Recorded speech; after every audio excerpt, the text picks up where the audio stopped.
Bien. I am the singing at the party. I am singing, it's my turn to sing at the party. Everyone is dancing, happy party. But Ramses is not dancing, he does not dance at the parties. Ramses number one, he knows the secrets of desire. Ramses is the one, he puts the people all on fire. Ramses.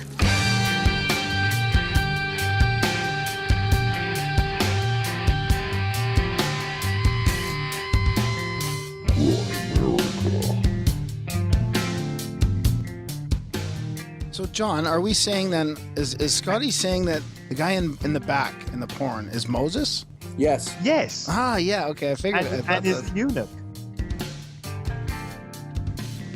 Okay, guys, welcome back to Grimerica. We're going to be chatting with Dr. John Ward and Scotty Roberts a little later about Egypt and Moses and all sorts of fun stuff. And we're going to be joined with the one and only Red Pill Junkie for the intro. But first, as always, how's it going, Graham?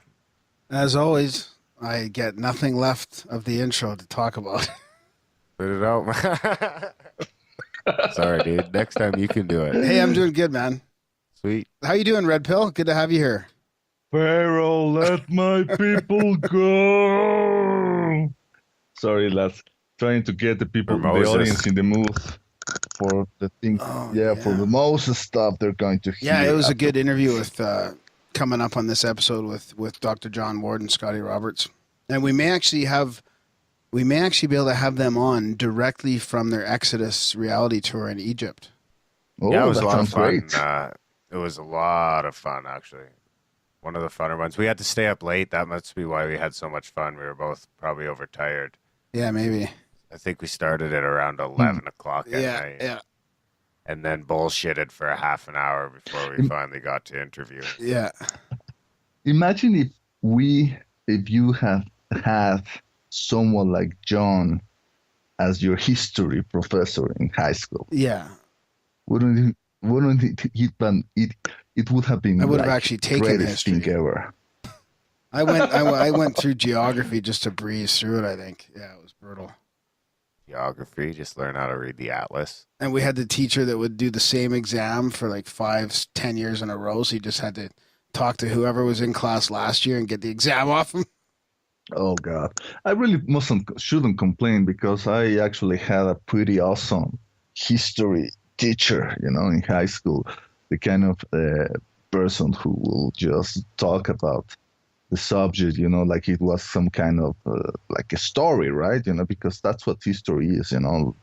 People who are now listening to Dan Carlin's or Daniele Bolelli's podcast, they could appreciate that kind of approach. And I remember that during the test, you will only have like one or two questions to answer. Like, for example, explain the medieval feudal system.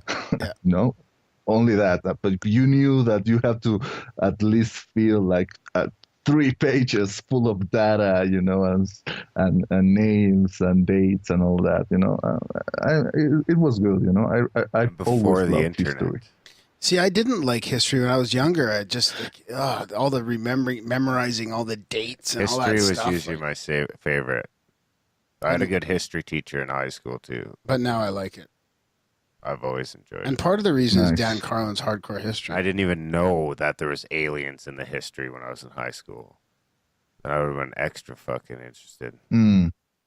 Obviously, but alas, those are the kind of subjects that are not part of the They were still curriculum. part of the curriculum when I was in school. Aliens? Not aliens.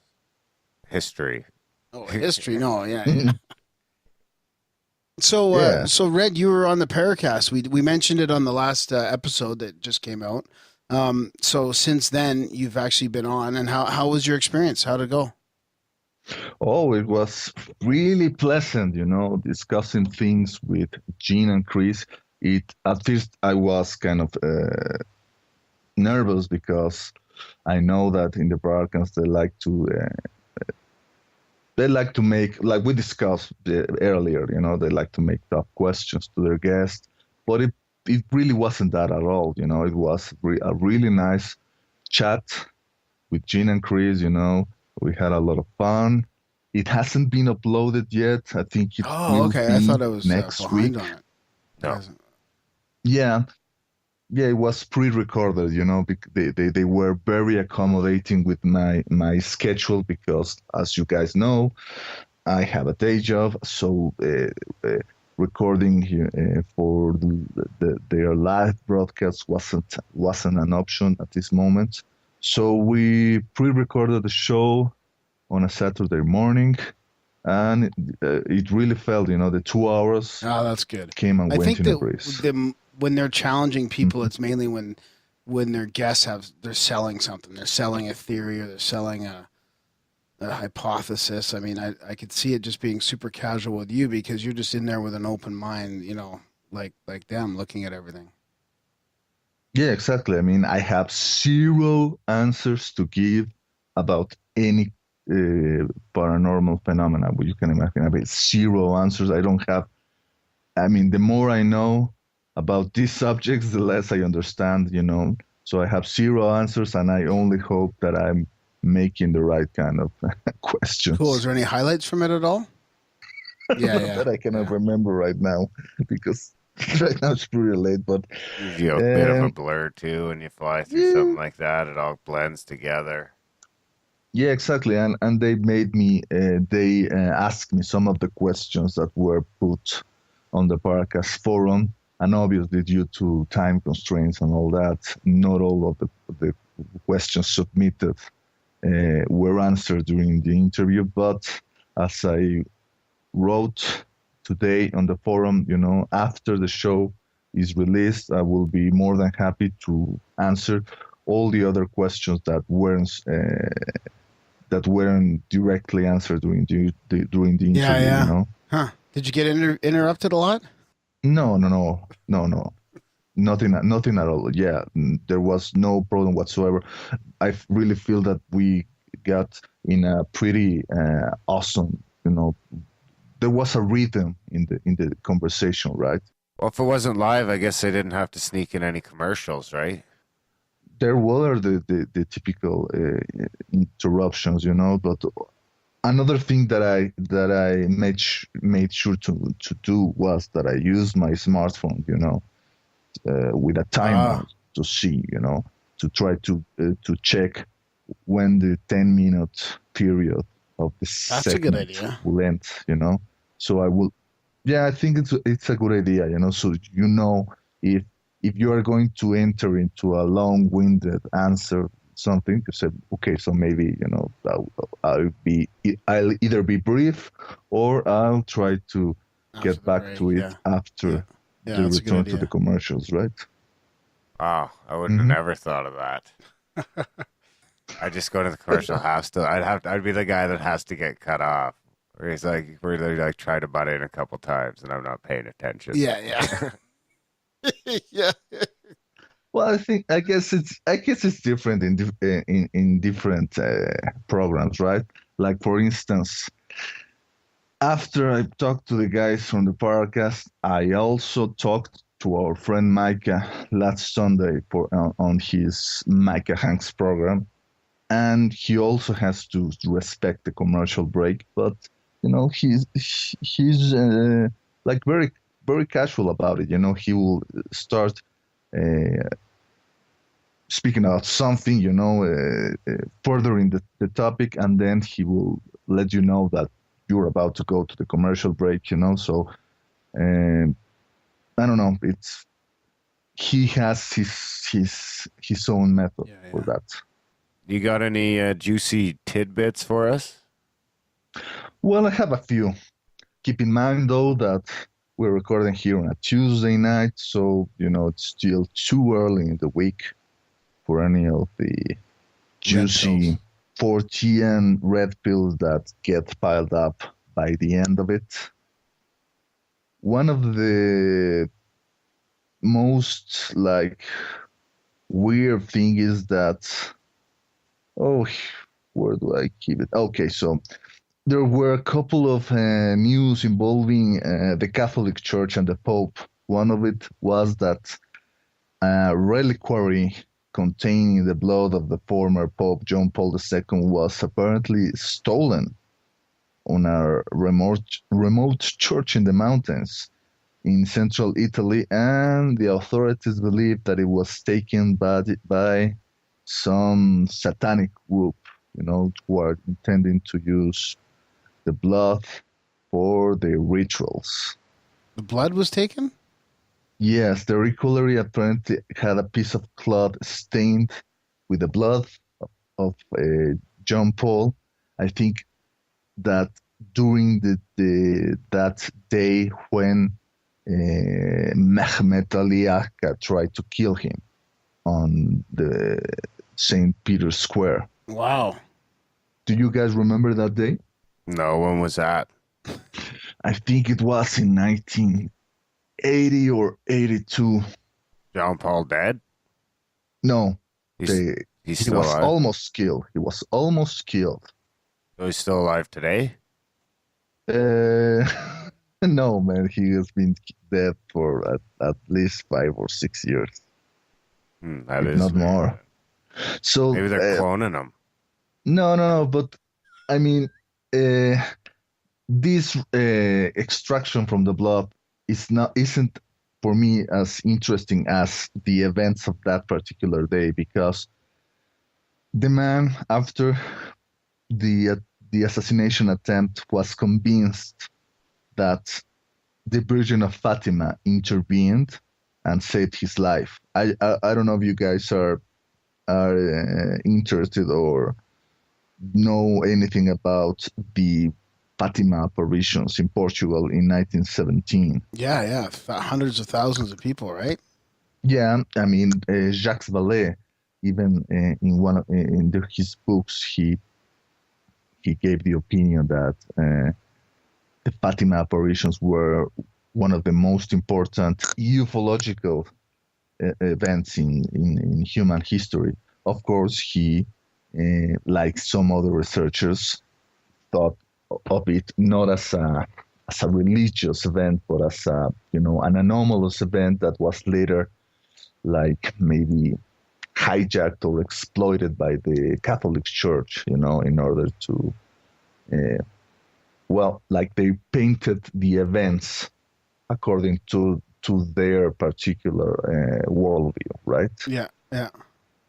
Yeah, but then I've always been fascinated by that particular day. So John Paul II became convinced that the Virgin of Fatima somehow managed to stop the bullet from entering his heart, and even the guy who did the actual attempt, Mehmet Ali Akka, who is also a very, very interesting, a very strange character. So he was from Turkey.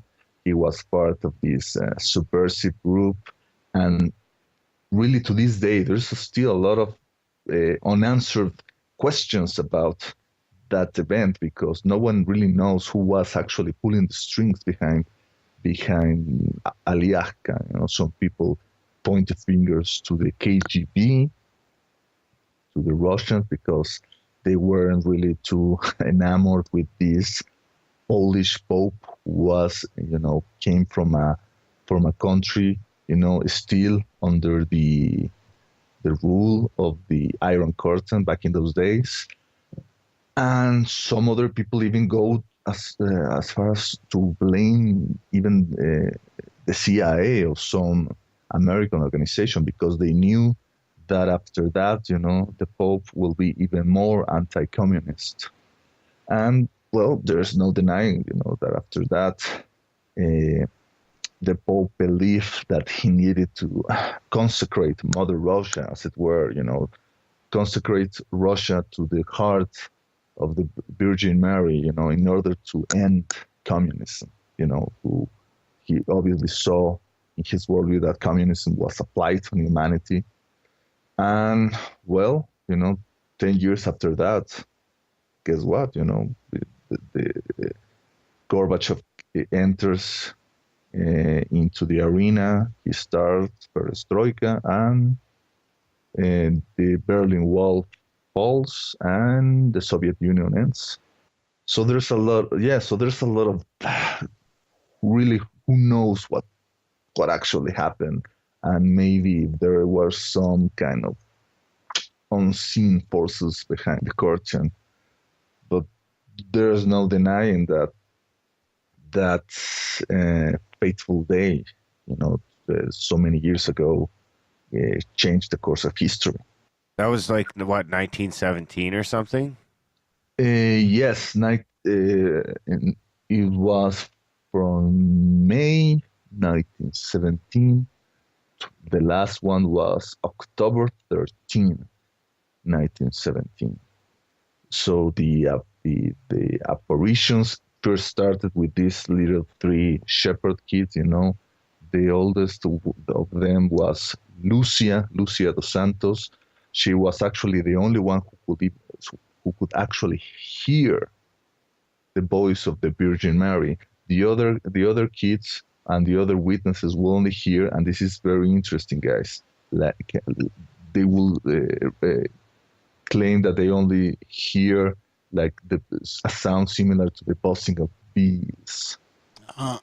So that has some kind of ufological connotations. Yeah. And people we could be interested in this, I highly recommend that you pick up a copy of the book Heavenly Lights, which was written by 2 Portuguese researchers.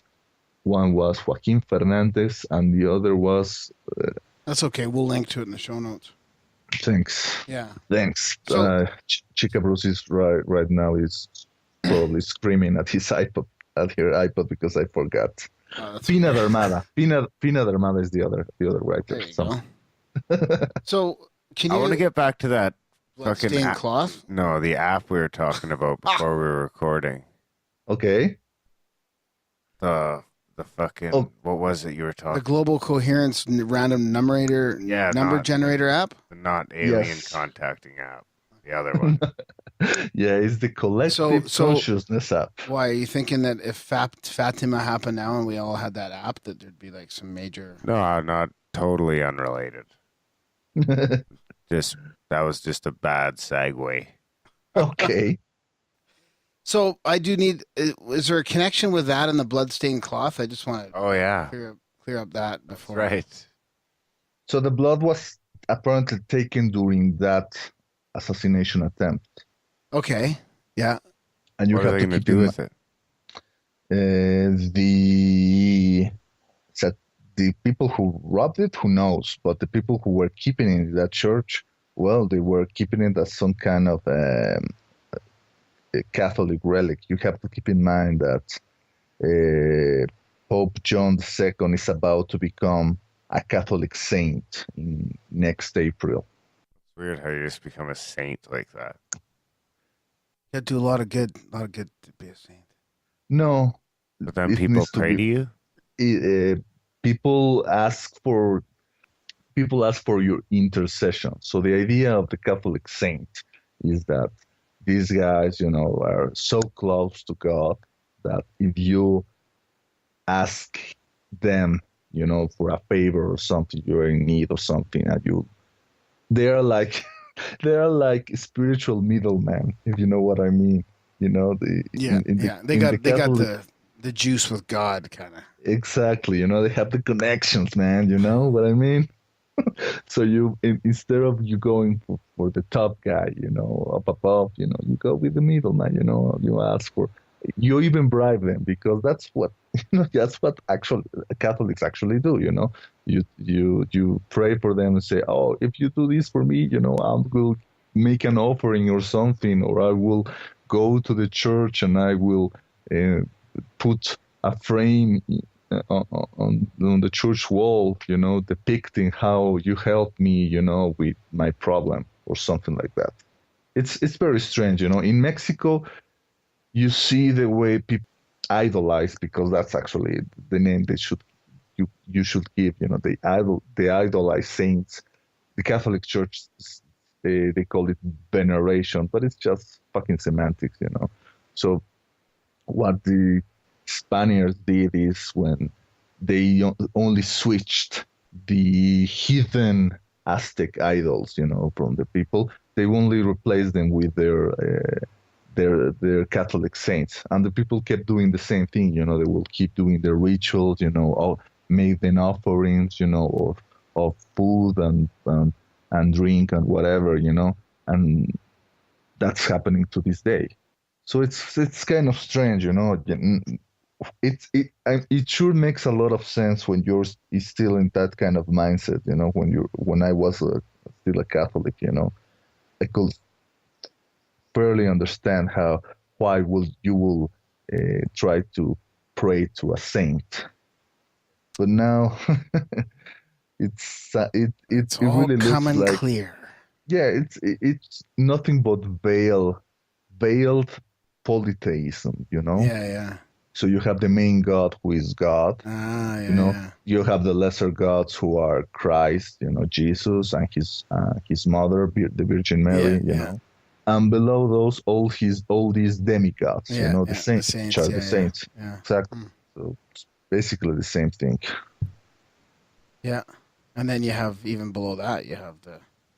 Yeah. So now that someone is hearing this, and it's communicating me. Dun, dun, dun. Let's jump over to that app now. I want to hear more about that thing.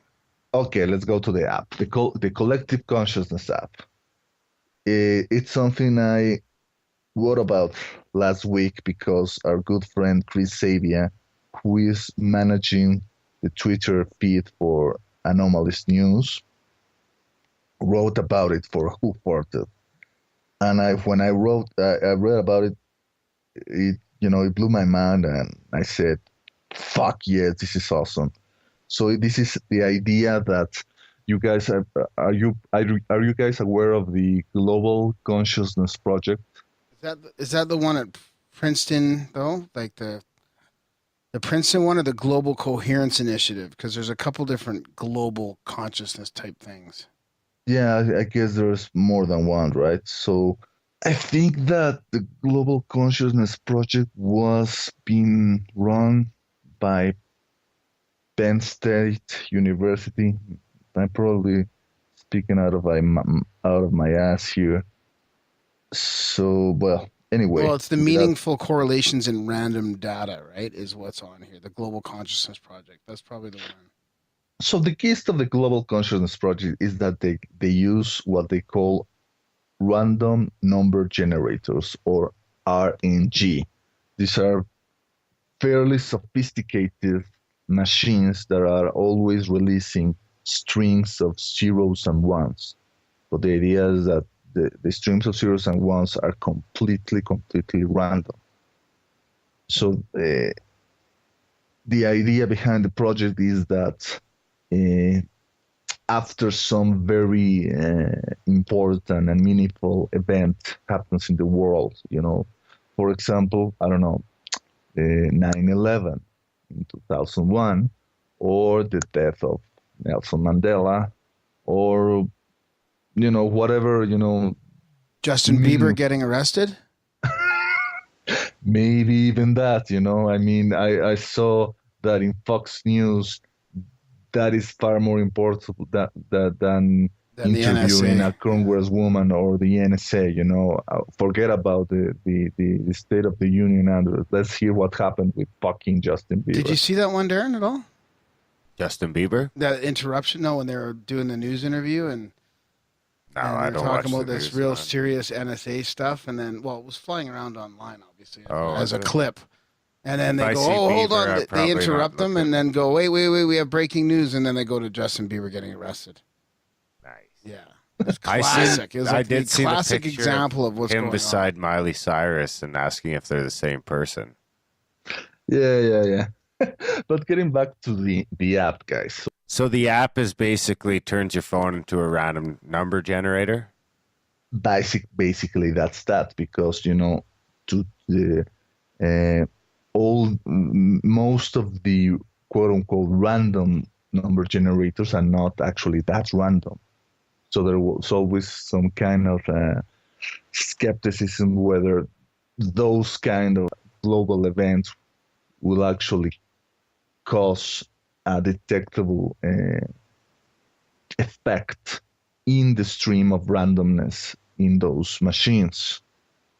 So the idea is, I think the rationale behind this app is that if we can increase the number of generators, and we spread those generators all around the world, the way that right now we have all these iPhones, released in God knows how many countries, if we could, tap and use like a significant percent of those iPhones and turn them into random number generators, it will be a very interesting way to see if they can gauge significant changes, in the stream of numbers in those iPhones. I mean, it will be like really having these sophisticated sensors, So if something major happens that the globe knows about it, you would see the difference, maybe in time frame, like when the numbers would go coherent. Maybe you'd get more of the same number than you're supposed to, I would imagine. Yeah, but you'd see it in different times, right? So you'd see it evolve through, like, tonight you'd see it happen somewhere, and then maybe in another part of the world in the morning you'd see it happen, or in certain areas more so than others. Yeah, maybe it's more localized than in others. For example, I don't know, maybe it happens before the event even happens. Yeah, exactly. Maybe let's put a concrete example here. Like imagine that tomorrow there is an extremely powerful earthquake in Mexico City, right? Okay. And maybe these guys, they can check on the data, the metadata from the iPhones that have that app installed, that are located here in Mexico City, and maybe they can see, so there was a significant change in the data from those iPhones, and then it can become more widespread, and maybe like 12 hours after that, the effect became worldwide, right? But it had, like a 100-mile radius or something, even before the event happened. Yeah, some kind of psychic epicenter, if you can call it like that, right? I don't know. Maybe it will work. Maybe it won't. But that's the kind of thing that really makes me excited of living in this age right now, because we're being endowed with this kind of extremely powerful technology, and we can either use it to the same kind of fucking thing that we've been using it so far, like seeing cat videos, or we can grumpy cat. There's nothing wrong with cat videos, man. I was gonna post some of my own, actually. Fucking Grimerica, I hope. Okay, so Zeus is the exception to the rule. Speaking of technology, did you download your Grimerica flyer yet? Sure, yes, of course. I have printed like 100 copies of it right now. This one is fine. Yeah. No, I'm going to do it tomorrow, first hour. Yeah, that's very similar, actually. Now we can, with the technology that we have today, people can print out their Grimerica flyers from all over the globe and actually like physically go paste them somewhere and take a picture. Mm-hmm. I really need to think on a really cool place where I could actually put the flyer. Yeah, I got a couple in mind already here. Yeah? Okay. Yeah, I see Jared's out in full force. Good old Jared. Thanks, buddy. Kiwi ambassador. Yeah, thanks, Jared. He tweeted me a picture of he must have 30 or 40 flyers piled up ready to go. Nice. Yeah, it's I like that thing you're talking about though, technology wise. Like all it really takes nowadays is our imagination to make stuff happen, right? Using Yeah. like our imagination and technology, and we can make shit. We can change shit, change the world. Think like 20 years ago, we'd be recording the show onto cassette tapes and then handing them out around town. Exactly. And it I would be mean, shit. That would be super shitty. it will be crap. Even worse than it is now. But speaking about technology, because after all, technology can break down and it's fallible, I have some bad news to give you, Darren. I know that you are such a big fan of China's Jade Rabbit, that's the rover that is right now, The moon rover? on the moon, yes. And it's some people saying that the Jade Rabbit, Bullshit. has its that the Jade Rabbit has its days numbered. That is about to break down and die. Well, I'm not surprised, really. Well, yeah, I mean, launching a successful mission to the moon, have some, shit landing success, safely, and then, to have it work, it's an enormous achievement, At least the Mars rover found a rock, though. man. Well, that Mars rover is being operating for 10 fucking years, man. Talk about that milestone of an achievement. Has fucking Curious Rover been there 10 years already? 10 years last week. No, 10 fucking years. that's scary. That's fucking crazy. That's like, triple the race of the guy who designed the fucking thing, because that was awesome engineering. But also, well, That makes me feel incredibly old. Or it makes me think, not old, but it makes you think that time goes by fucking fast. but isn't it in a way reassuring to think that we've been No, wait, maybe I'm thinking of another one. Did we just send another one there? Curiosity? That's been 10 years? No. That's only been, I think that was launched in 2012. 3 years ago. Yeah. Yeah, I was like, holy fuck. No, in 2012. If memory serves right. So which one were Well, you talking about? Opportunity. Oh, yeah. Remember that they launched Didn't it get stuck in the mud? Hasn't it been stuck for a while anyway? Spirit Dive, I think, in 2009.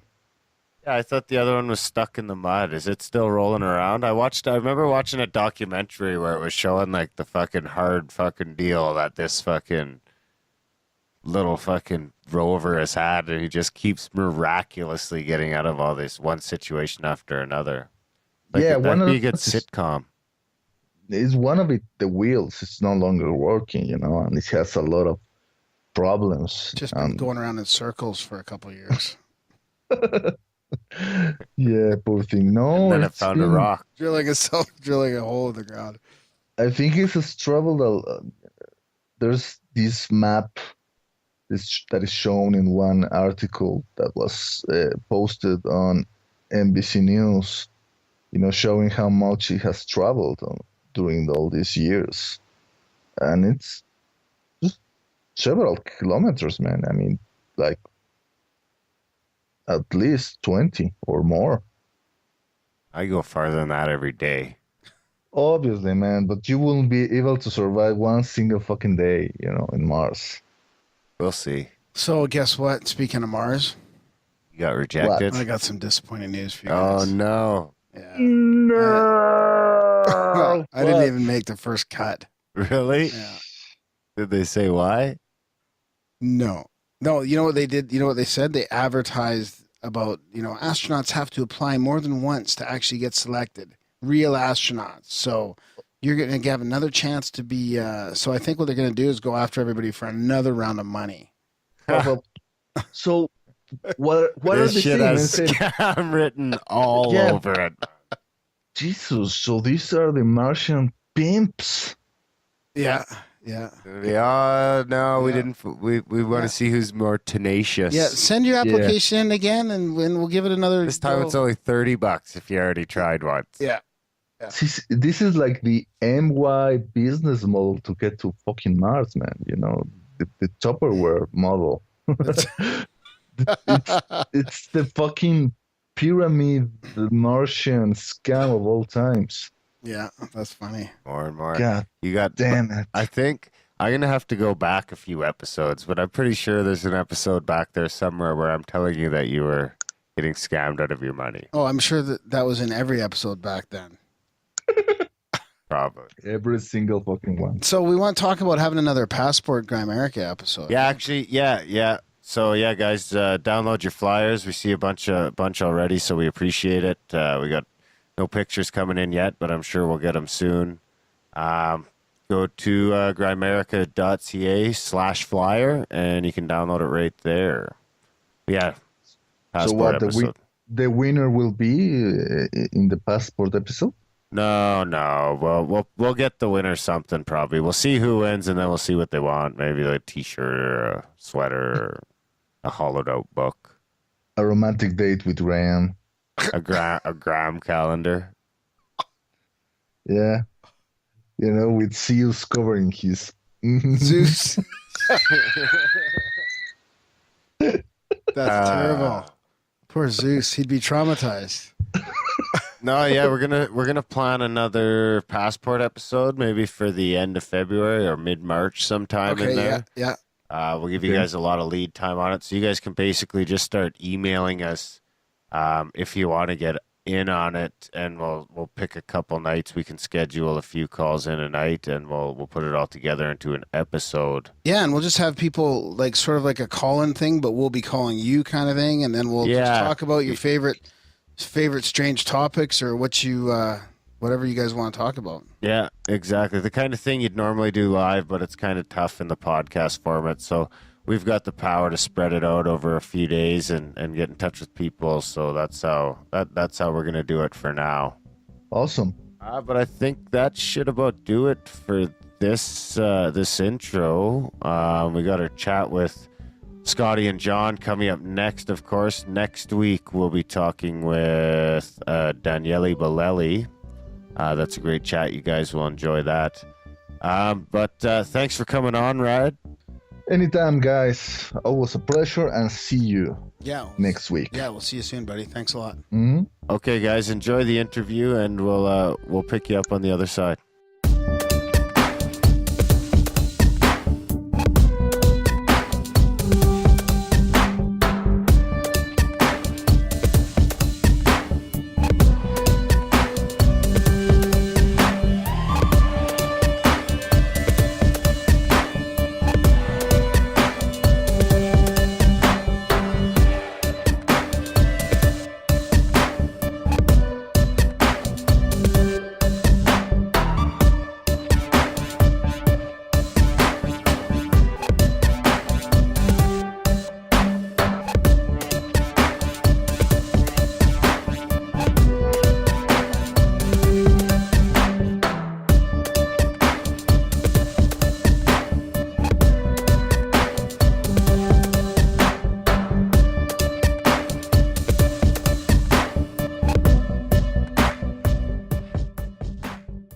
Okay, in Grimerica with us tonight, we'll be talking with Dr. John Ward, an Egyptologist living over just outside of Luxor, I think, and Scotty Roberts. He's been to Grimerica before, so that was way back in the early days, so it'll be good to talk to him again.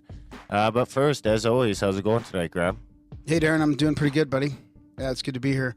Sweet. We got, like you said, Dr. John Ward here, who's working on a dig there called Gabel El Sicila. He'll have to correct my pronunciation later, but it's called the Sirius Project 2, and Scotty Roberts and John Ward have written a book together called Excess Reality that we're going to talk about. They've got a tour going on in Egypt at least, I think a couple times a year we want to talk about, and I saw both these gents at Paradigm 2013 and got a chance to do a little bit of kind of live radio with those guys. So it's good to catch up with you guys. Welcome to the show. Hey, thanks for having us. Thanks, guys. Good to be here. John, So- you are sounding crystal clear from Luxor. Well, of course I am. I'm on my steam-driven internet. Ah, very good. You know, you always I got have to a- trust a man with a shovel compared to I've got a technology. couple of slaves out back running on that little treadwheel right now. Yella, yella. Makes me think of old John Henry. Remember that song? No, Fought before my steam time. engine with sir. his, fought the steam shovel with his hammer and his chisel. Yeah, your connection sounds better than Mexico's connection. Like we have Red Pill Junkie on frequently, and Yes. it's always a challenge with those connections. I miss Red Pill Red Pill. I think we should all. Are we all wearing our little wrestlers' masks? Our what do they call it? Luchadors. Luchador. Luchador. I thought that was so funny. That was so funny at Paradigm. Yeah, So, he- so- Who's muy macho? Did he have it again this year? Yeah, and these guys were trying them on. You should see the pictures of these guys wearing the luchador around this table full of mics and doing live radio, and they're laughing so hard. Like, but I that haven't was seen you guys laugh that hard ever since I've since I've That known was you. the broadcast that we thought for sure we would be pink slipped. Yeah. Yes, we were. There was definitely nefarious goings on. With There that were nefarious show. goings on that led to abnormal hijinks. Yes, Yeah, but it was a damn good show. Damn good show. So- I think I so how actually are you listened to guys? some of that. We're good. Yeah, we're doing Life is great, good. man. The podcast is going great. Life is good. Good start to the new year. You know, the weather's a bit suspect in Calgary, but it's going pretty good. I mean, you guys are in Canada. That's true. You know, part of God's the Commonwealth. country. God save the Queen, gentlemen. Oh, God save the Queen. No, Yes. not you, Mr. Roberts. You're in America. I'll see you on the 4th of July. Yeah. Did you catch our show, by the way, gents? a little bit. We caught, I think, the last 45 minutes or so.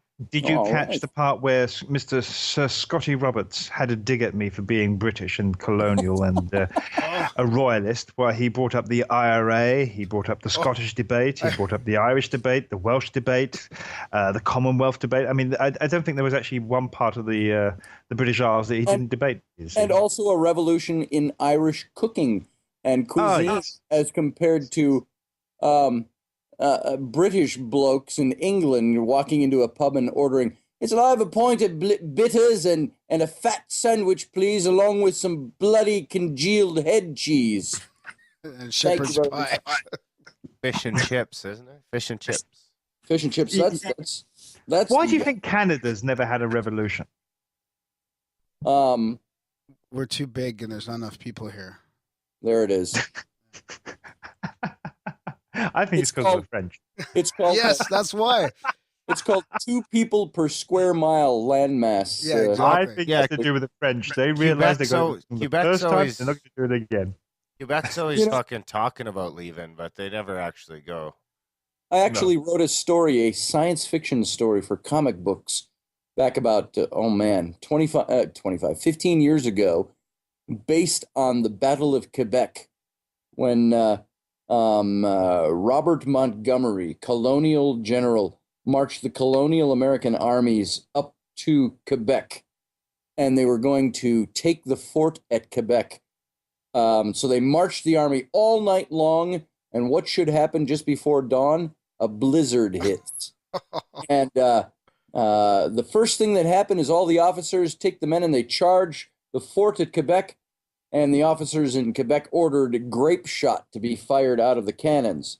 Grape shot meaning all sorts of bits of chunks of metal and rock and nails and things like that all put in the cannons, and they took out all the officers in the first volley. And it took about 1,200 prisoners of the American colonials. And guess who was one of the generals leading there? I think he was a general. Was the famous or infamous Benedict Arnold. Wow. And so that was the Battle of Quebec City, a complete and utter failure on the part of the colonial army during the American Revolution. I was born in Montreal, actually. Oh, you were? Yeah, so I lived in Quebec for the first 8 years of my life. We don't hold it against them, though. You happen to know the folk? Do you know the folk group Tanglefoot?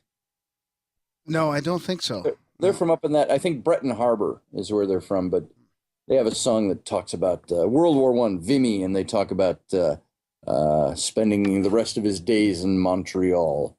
That's what that makes me think of. Total non sequitur, but there it is. So you guys have your radio show going. How's that? Now that's called Intrepid Radio, and that's on KGRA, right? The Global Alliance. Oh yeah. Yes, and that's it's going Fantastic. very well. We launched our show in July, and Oh my God, it's been that long already? it's been that long already. Can you believe that? And the guests that we've had on have been spectacular. The nights we don't have guests, we like tonight, we just launch into topics. What kind of guests do you have on? Oh boy, our guests have ranged from I think one of our first guests was Robert Bivall. We more of our guests were here. We had Dr. Robert Schock on. Uh-huh. We had Laird Scranton on. We have had. I'll give you a rundown of some of our guests. It's been a phenomenal run so far. But David Weatherly, we had Marie D. Jones, Larry Flaxman, we had Thomas Fusco, Nick Redfern, we had L.A. Marzulli, Dan. Oh, he was a great guy to interview. What a great, he's so cool. pumped. Cool guest. Yeah. Everything he says, but man, he's cool. And Scott Walter, host of America Unearthed on H2. Yeah. Barry Schwartz, he's the guy that did the Shroud of Turin research back in the late 70s. That was a phenomenal interview. A phenomenal interview. We had the whole team at Gebel El Silsila, live from Gebel El Silsila. That's very cool.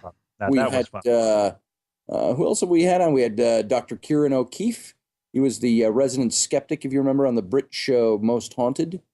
We had Chris Conway, who was also the psychic medium on that show for a while. We had Robert Murch and Brandon Hodge. They are Ouija specialists. We had author Jeff Doherty. Like Ouija board specialists? Yes, Ouija boards. He's got a Ouija board museum. He's done history on the Ouija board. That's a bit freaky. What'd you think of that one, John? That was I was really. It was kind of a weird interview, really, because they didn't really go much into the history of it. It was more postmodernism about how the Ouija board has infiltrated society and so forth. We didn't really get into the paranormal side of it really at all, did we, Scotty? No, it was really the history of it. It was the history of the Ouija board. How it works. Yeah. A little bit of this, the occultist side of it, if you will, and occultism actually has that bad rap about it. A couple weeks later, after that show, we did a show just on occultism itself. I'm sorry, a couple of months after that show. We did one on occultism and talking about what is occultism really. You know, you get this bad rap about occultism, and occultism is just really the study of spiritual things and spiritual thinking outside the realm of traditional Judeo-Christianity. And so it was that was an interesting interview. Oh, you know, we had Dr. Charles Ailing on the show. I like that guy. I love Dr. Ailing. He was amazing. Some of the anecdotes he was coming out, because he was here on digs in Valley of the Kings during the early 70s and so forth. Of course, Luxor has transformed beyond recognition since he was here. Yes. When he was here, there was nothing on the West Bank. The West Bank was devoid of any houses or any infrastructure. And today, it's a sprawling town. So it's kind of interesting to hear what he had to say and how they went about things, especially during those days. What was neat about having Dr. Ailing on is way back when I was 11 years old, I was in Sunday school at church, and we were in a big church, what we call a fortress church nowadays, one of those huge churches with 2,000 members, and there's a high school. They had Sunday school in the 30s?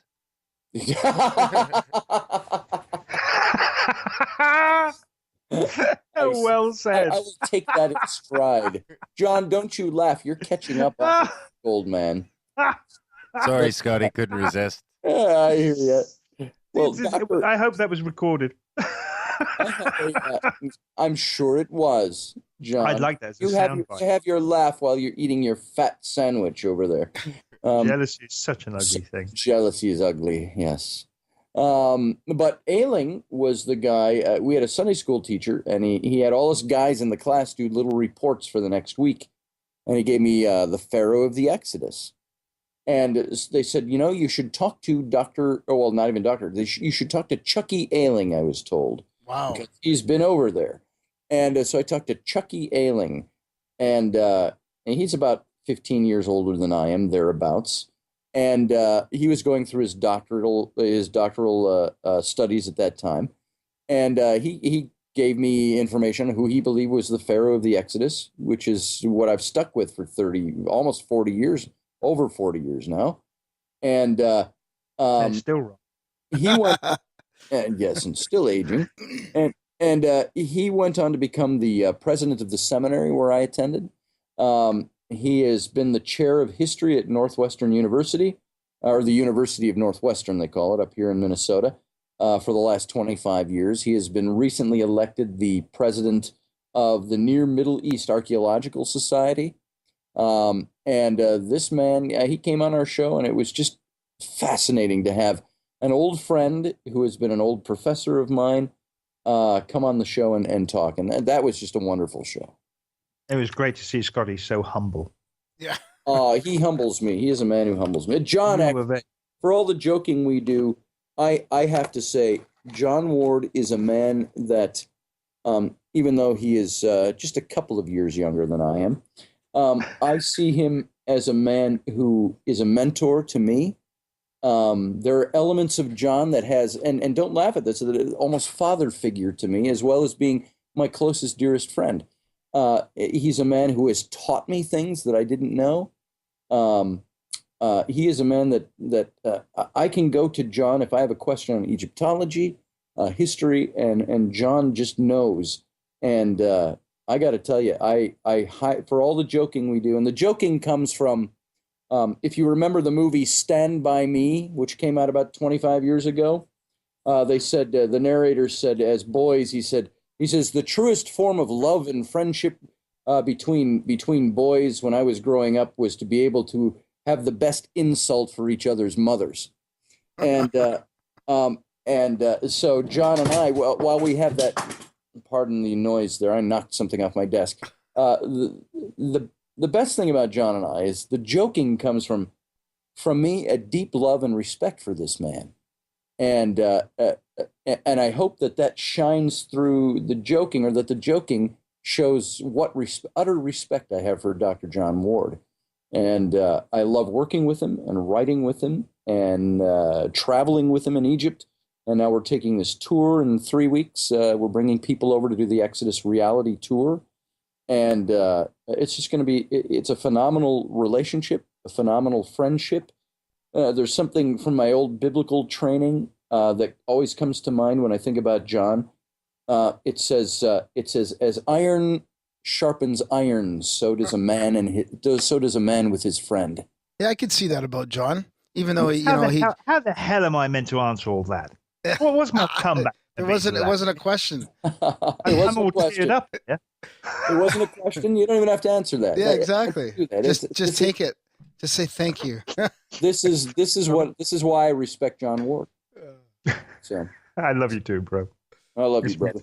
Okay, so you mentioned your tour. I noticed online it says it's sold out. So yeah, let's talk about that. Before we get into that, actually, I want to mention real quick. We might not have had a revolution, John, but we did go to war with the States once a long time ago, and we all know how that turned out. You burned our White House.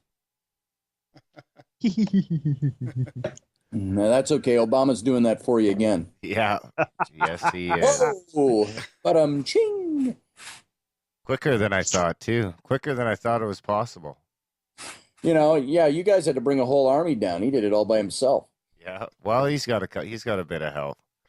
He does. He's got an army of his own there. So, I actually quite like Obama.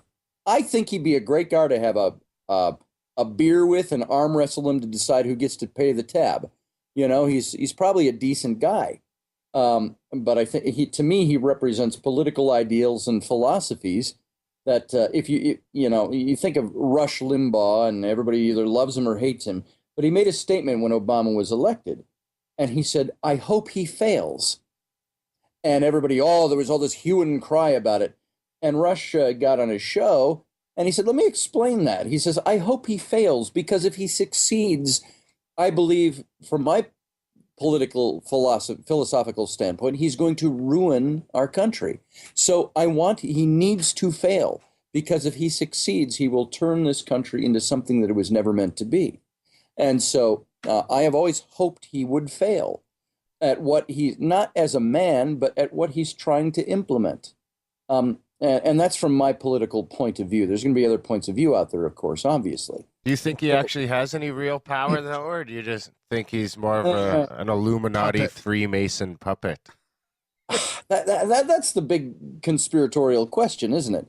Does any president really have power? I believe they do, just as any other ruler of a nation does. The thing is, he's elected, and he can also be taken out of office if he violates. The thing that I have found about Obama that bothers me and makes you wonder conspiratorially is he has so violated the Constitution in so many different ways, and yet he's almost Teflon. He skirts. Now, granted, his ratings right now are at the lowest they've ever been. Now, the pundits from the other side will say, well, every president in their second term always goes through a low approval rating. But right now, take just Obamacare, for instance.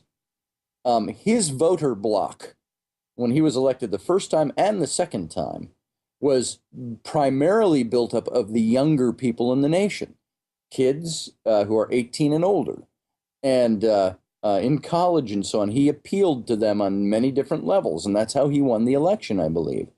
But with the implementation of Obamacare, that is supposed to be paid for. They were hoping and planning that voter base was going to be the base that was buying into Obamacare.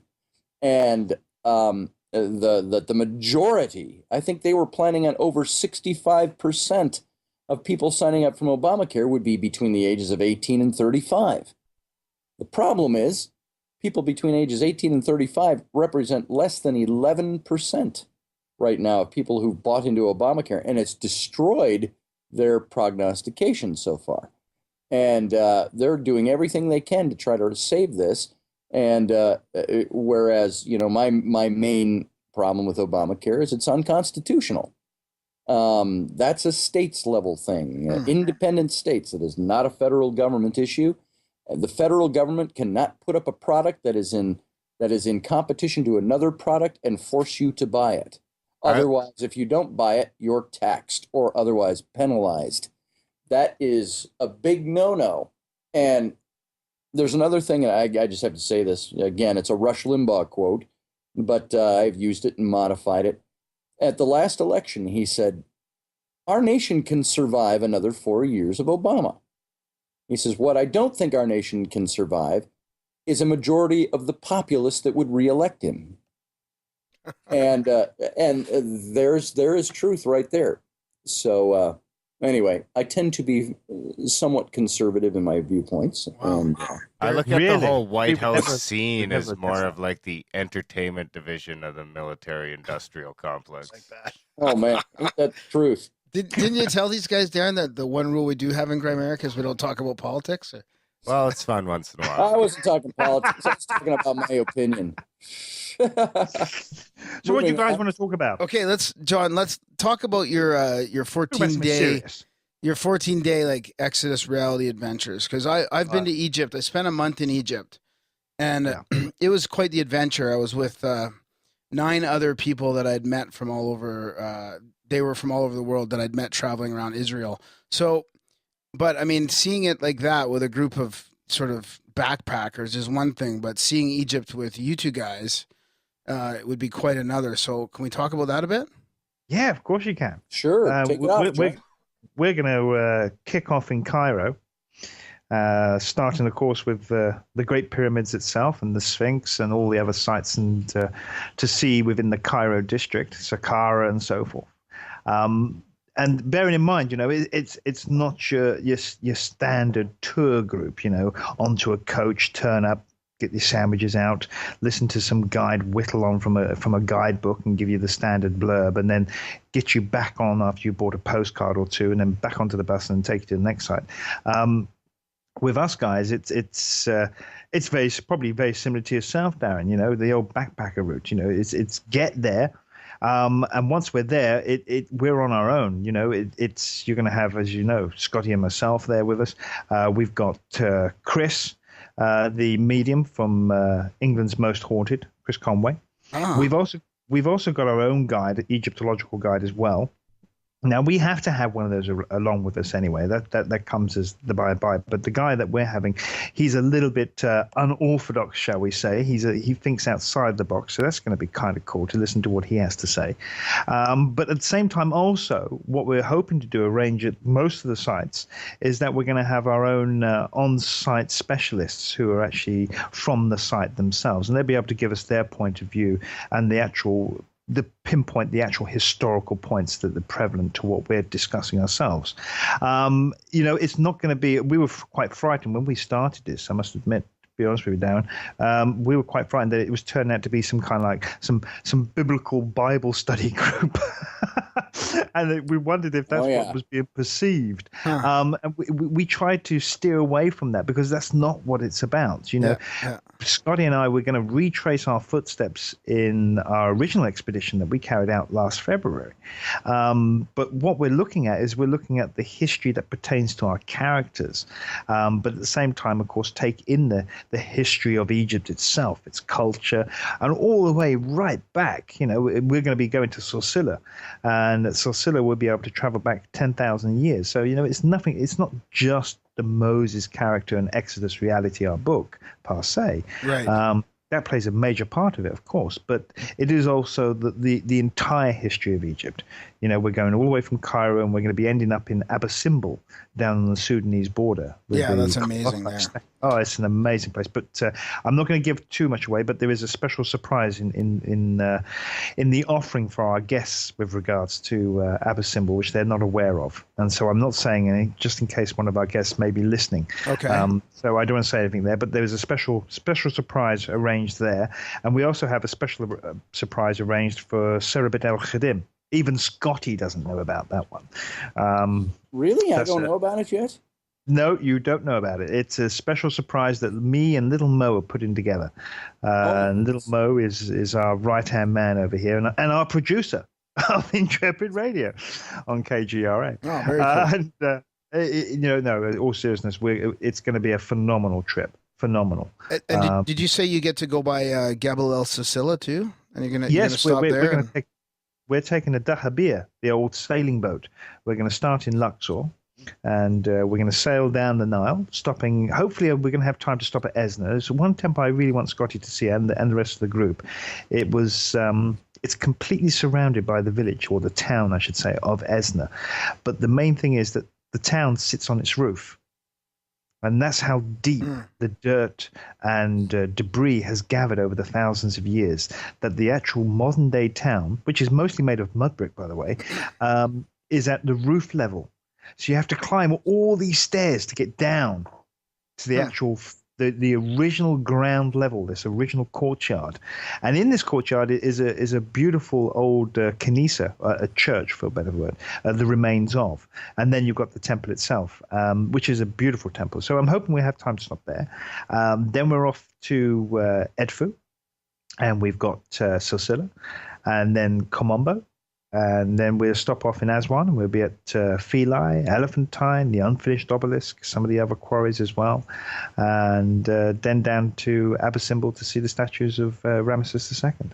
Wow. And then back up to Luxor. And then we've got Luxor to do then, Valley of the Kings, Karnak, Luxor Temple, the whole shebang. It's going to be a full packed. And not to mention Deir el Bahri. This is my favorite spot of all.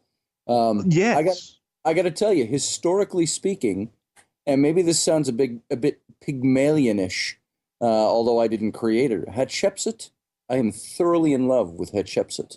I am sure I could see myself going back in time and trying to court the queen, probably being beheaded.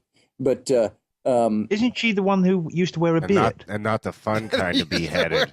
Not the fun Yeah, kind of beheading. But she did, didn't she? She wore a beard, didn't she, guys? She did. And a kilt. Was that not? Not a dress. I could tell. So she was really a cross-dresser. Kilts aren't cross-dressing.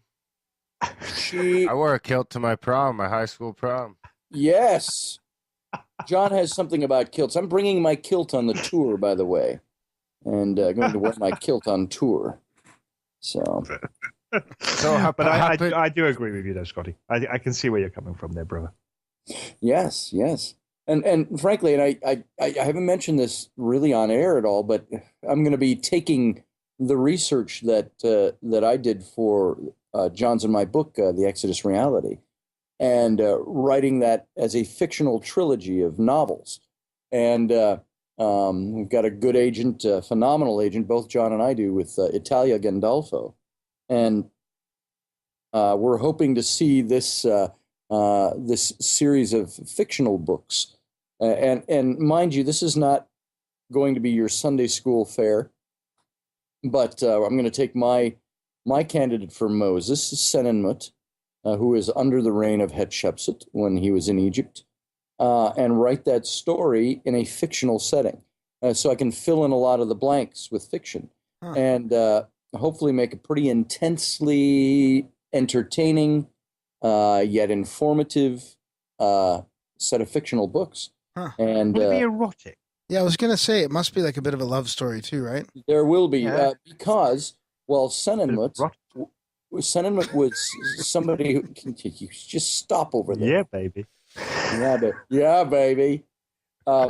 There is some speculation, historically speaking, that Senenmut was romantically involved with Hatshepsut throughout his entire career, and I'm going to build off of that and some other relationships that are there that are hinted at in history, and so it's nice where you see, like, the movies are always Moses and Ramses. But both John and I would agree that Ramses so far late in history. I don't think there's an Egyptologist worth his salt that can hold to the Ramessean theory of the Moses story in the Exodus. It's just too far. It's 200 years too late from the facts. But all that aside, yeah, the novel is going to deal with adult matter, adult material. So I'm working on that. All that to say that. So where I can take this story now, where academically it's just the facts, ma'am, and you can do a little bit of speculation based on circumstantial evidence. In the book, however, I can take that 10 steps further. Yeah. And start filling in. I think I might do now. 50 Shades of Hapu. Yeah. 50 Shades of Hapu. What do you reckon? I think that'd be a blockbuster. With cats and I could bring in Hatshepsut with her beard. yeah, Cats. So you, so you love Hatshepsut? How do you say her name? Hatshepsut. Hatshepsut. Hatshepsut. So did you ever think maybe you're with her in a past life? Have you ever thought about that? What was that, Darren? That was that supposed to be porn music, but it ancient didn't. porn music? That's all I could come up with on the fly. I am in love with this woman. She was a beautiful woman, I think. And How do you know? Maybe in a past life you were serving her like. So actually, wait goodies though. or- Before we get too far into this, I want to, because I think a lot of people think they know who Moses was, and yeah, so maybe give a quick rundown for maybe someone who's living under a rock for the last couple thousand years on who exactly Moses is. Well, Charlton Heston. Charlton Heston. I knew Well, actually the guy. In the upcoming, I used to do a presentation on the Nephilim, and I mentioned Moses and the Nephilim because he wrote about it in the book of Genesis. And I always flash up a picture of Charlton Heston as Moses, and I said, "This is the last existing picture of Moses known to exist." So, and Charlton Heston standing there. But in the upcoming new movie, Ridley Scott is doing a new movie entitled Exodus, and the guy who played Batman, Christian Bale, is playing Moses. Yeah, I could see that. And but he takes the Ramessean theory, which just enrages me. I'm sure I'm going to love the movie for its production value. It's a Ridley Scott movie. He's fantastic at what he does. But I'm like, why the hell didn't you get a proper Egyptologist? Why are you going with the Ramses story again? It's so wrong. So it bothers me. He's just telling the story. He's not worried about historical fact. History be damned. Yeah. But I forgot what your question was. Who Moses was? Who do we think he was? Did Hatshepsut wear a beard? Yes, she did. Is that part of the? Never mind. But you know what wearing a beard means, right, John? No, enlighten me. Well, when a gay person has to bring an opposite sex person. Oh, to I a know. public No. event. It's not past the 9 o'clock watershed yet. It's only 8 o'clock in the morning here. Well, Then the beard they're wearing a beard. was simply a ceremonial piece of costuming. Oh, I see. Okay. Oh, She didn't like have whiskers. It was a strap-on. It was a strap-on beard. Yes. Wow, this shows. It gets worse, really, doesn't it? Well, of course, there is the up above Darren. You've fallen in love with a woman that has a strap-on. Yes, I have. And Nothing wrong with that. in I the say pornographic, no more. we found pornographic paintings up in a cave wall, a worker's station up above Deir el-Bahri, her temple, dating back 3,500 years, showing what they believe to be Senenmut shagging Hatshepsut from behind, and she's wearing the pharaonic regalia with the beard and everything, and there's Senenmut having his way with it. And so, you almost see it. Ooh, baby, get out the beard. Wear the beard, baby. is it a coincidence that the beard and it's from behind? Do you think there's more to the story? Daddy likes it when you wear the beard. Is that like Egyptian role playing, like old role playing in Egypt? Or is it Egyptian ancient? I think I gays? found the reason why our show back at Paradigm Symposium went off the rails, Scotty. It's Oh, my Darren. goodness. It's Darren. It's Darren and Graham. Well, actually, Darren, you weren't there. Graham. I wasn't. I wasn't Graham. even there. You Graham. can't blame me. Well, Yeah, it's Graham was Graham. channeling you.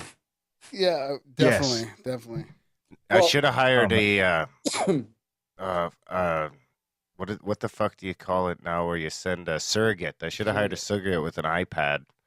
There I you could go. have just FaceTimed me around Yeah. That would have been next interesting. time. Next time. Well, in answer to your very serious question, That was Moses in the rear. who is Moses?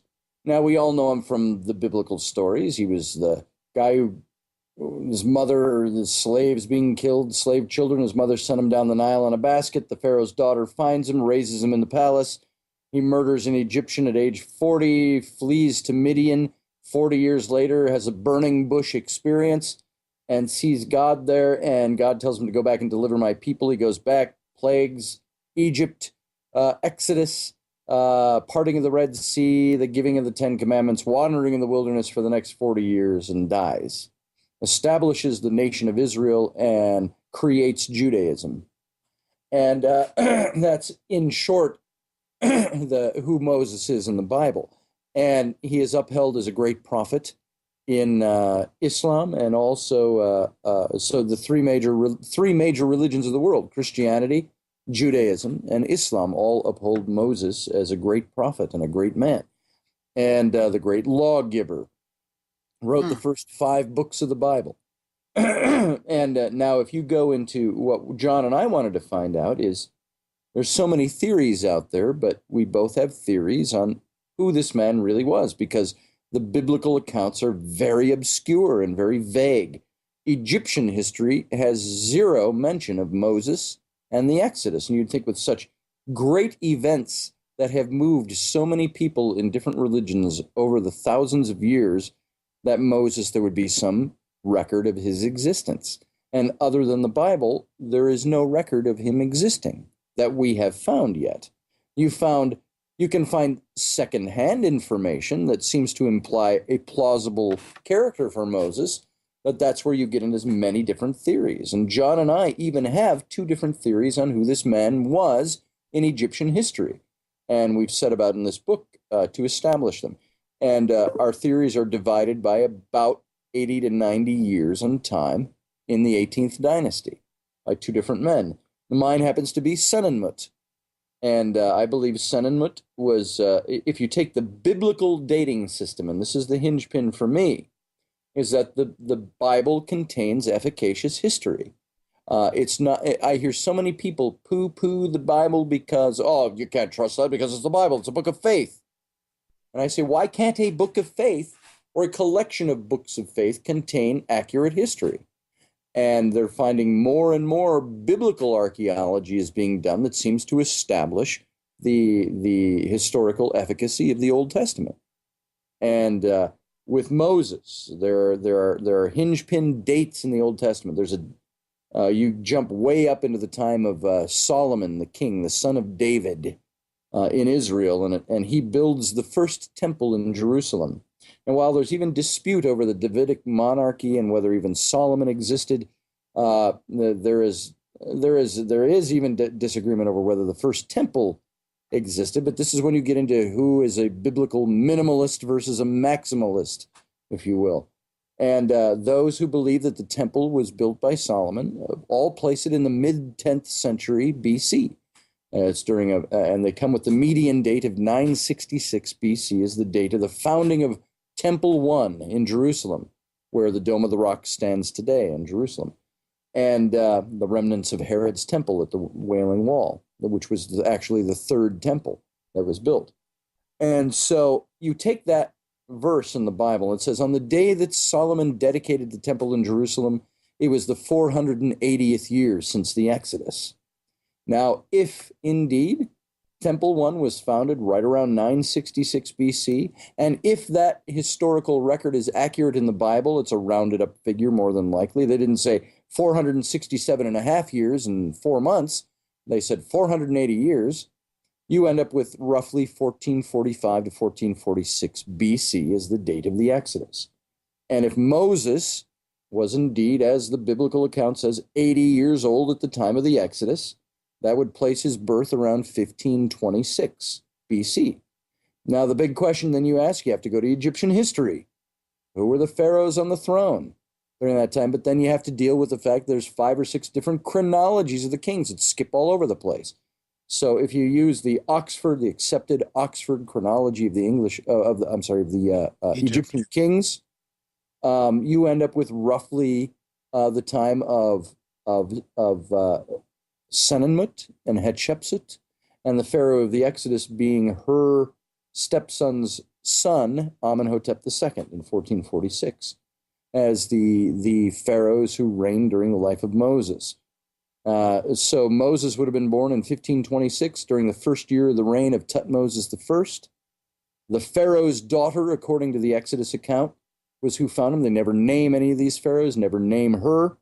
But if this is the dating system that fits, this would have been, the pharaoh's daughter was actually a title in the royal families in Egypt. A pharaoh's daughter was the daughter of the pharaoh, the royal heir to the pharaoh. And the only woman at that time in 1526 who was a royal heir was Hatshepsut. And she was maybe 7 to 10 years old. If she found Moses in the Nile, the Bible says she turned him back over to his mother to be weaned. And when he was old enough and she was ready to claim him, she took him into the palace at Egypt. And then it skips 40 years ahead to where Moses murders the Egyptian and runs. And yet the Bible says he was there with his entourage. He was part of the royal family. Now, Senenmut lived around the same time period. The dates seem to fit. It's circumstantial evidence that leads to good, solid speculation on the circumstantial evidence that says Senenmut was the guy who was Moses.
Is there any possibility that it's could be regurgitation, kind of like you see with like Noah and the Ark and the flood, and that is probably regurgitated from another myth? You know what I mean? Well, yeah, I date that back to if Moses wrote about that, but I believe he took those stories from Sumerian culture, 1,500 years earlier, which talk about very similar events of creation, very similar events of the flood story. Even some of the names are similar. The Anunnaki gods in the Sumerian culture were Elil and Enki, also known as Ea in the neighboring Akkadian culture, who created primeval man, and you get the whole Edenic story there. And but even those names, 1,500 years later, Elil became El in the Canaanite culture, and El is the name for God in the Hebrew tongue.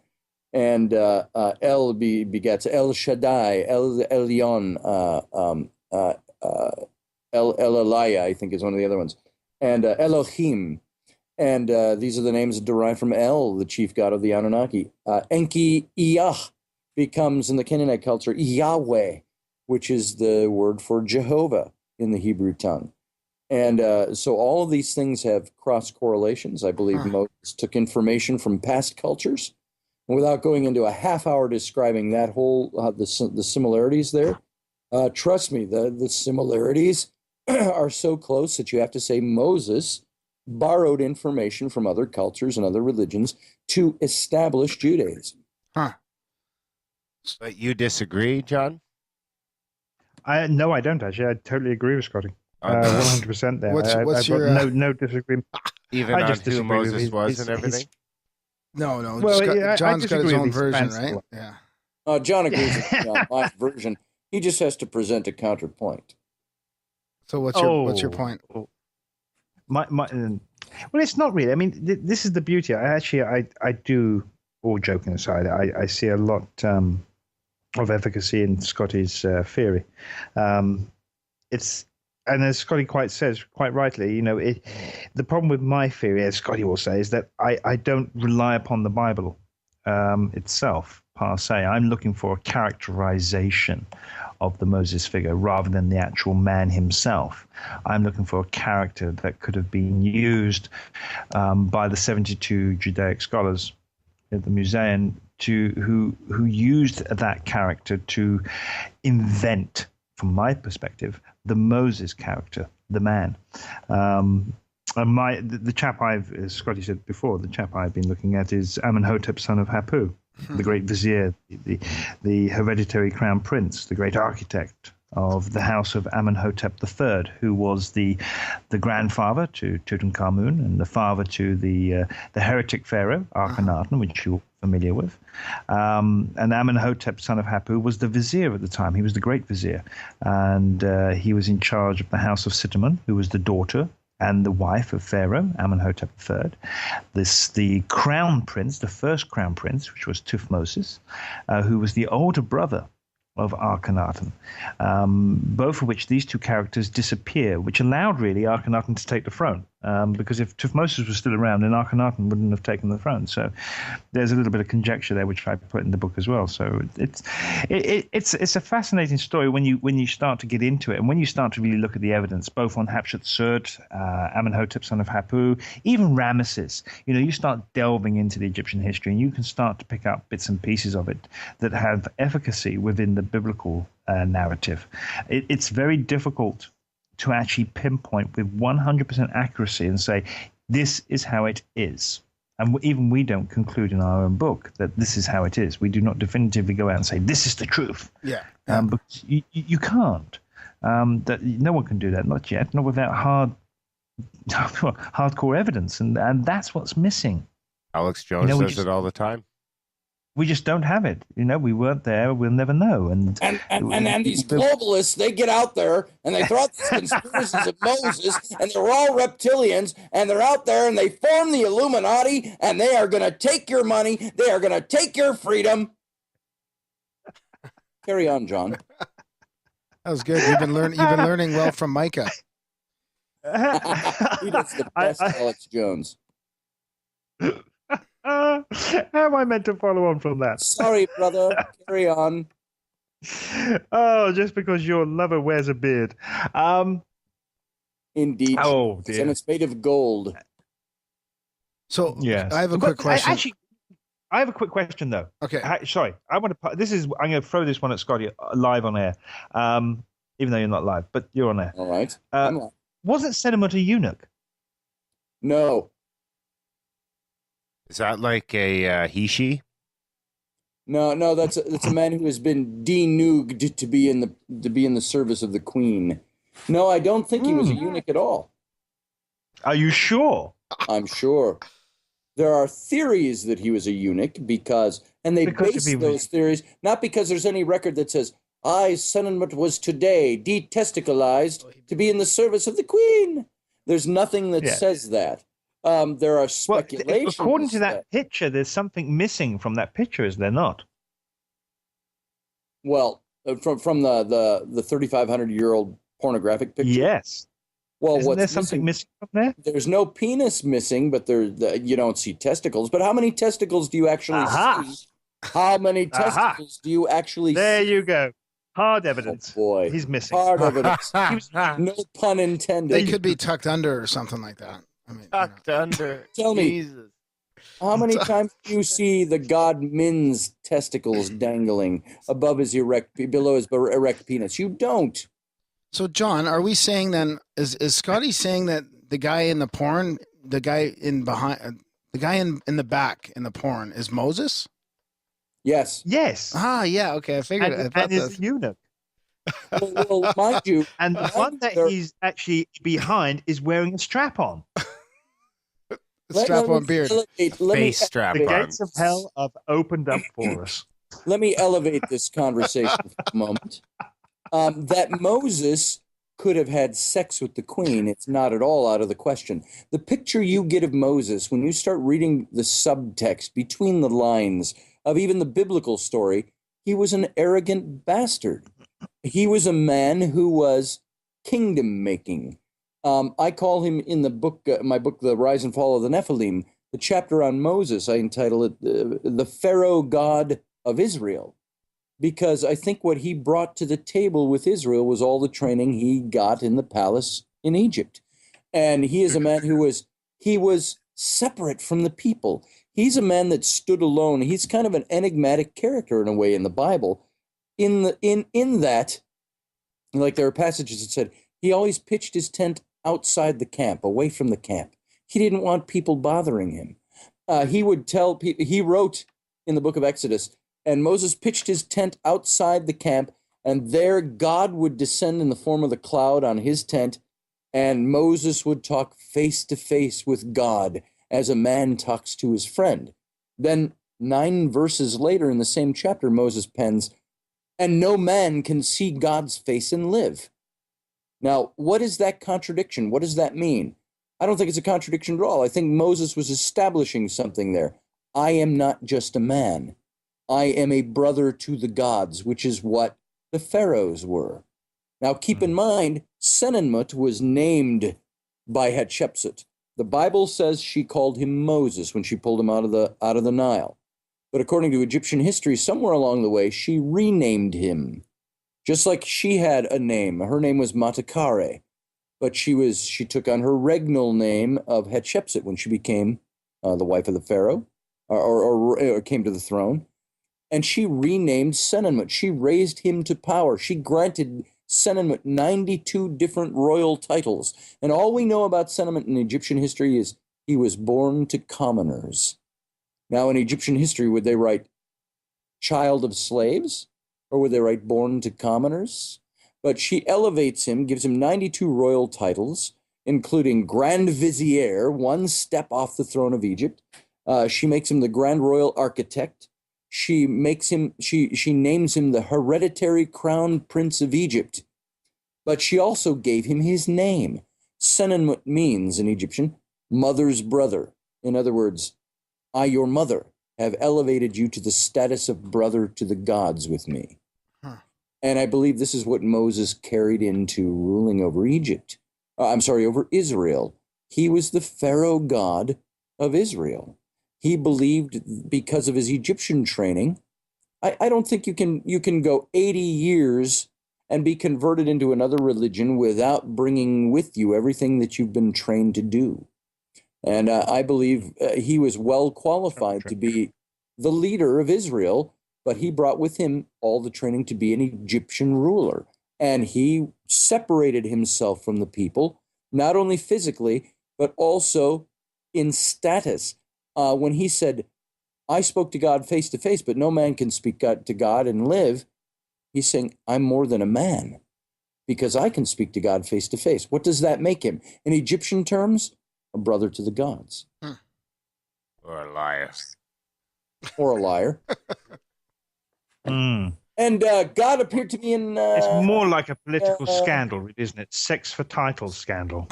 Pretty much. 92 titles bestowed upon him. Because and he all was that's left shagging are the pornographic queen. caricatures.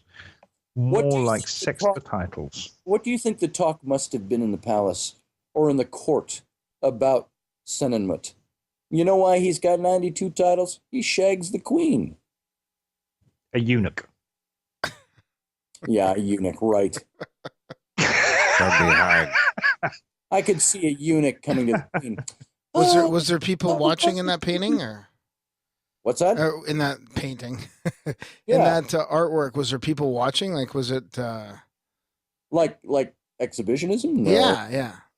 No, it's just got the two of them. Okay. He's standing behind her. She's bent over with her hands on looks like blocks of stone in front of her. Can you give me a copy Actually, of it's a that? pile of our... Yeah, sure I can.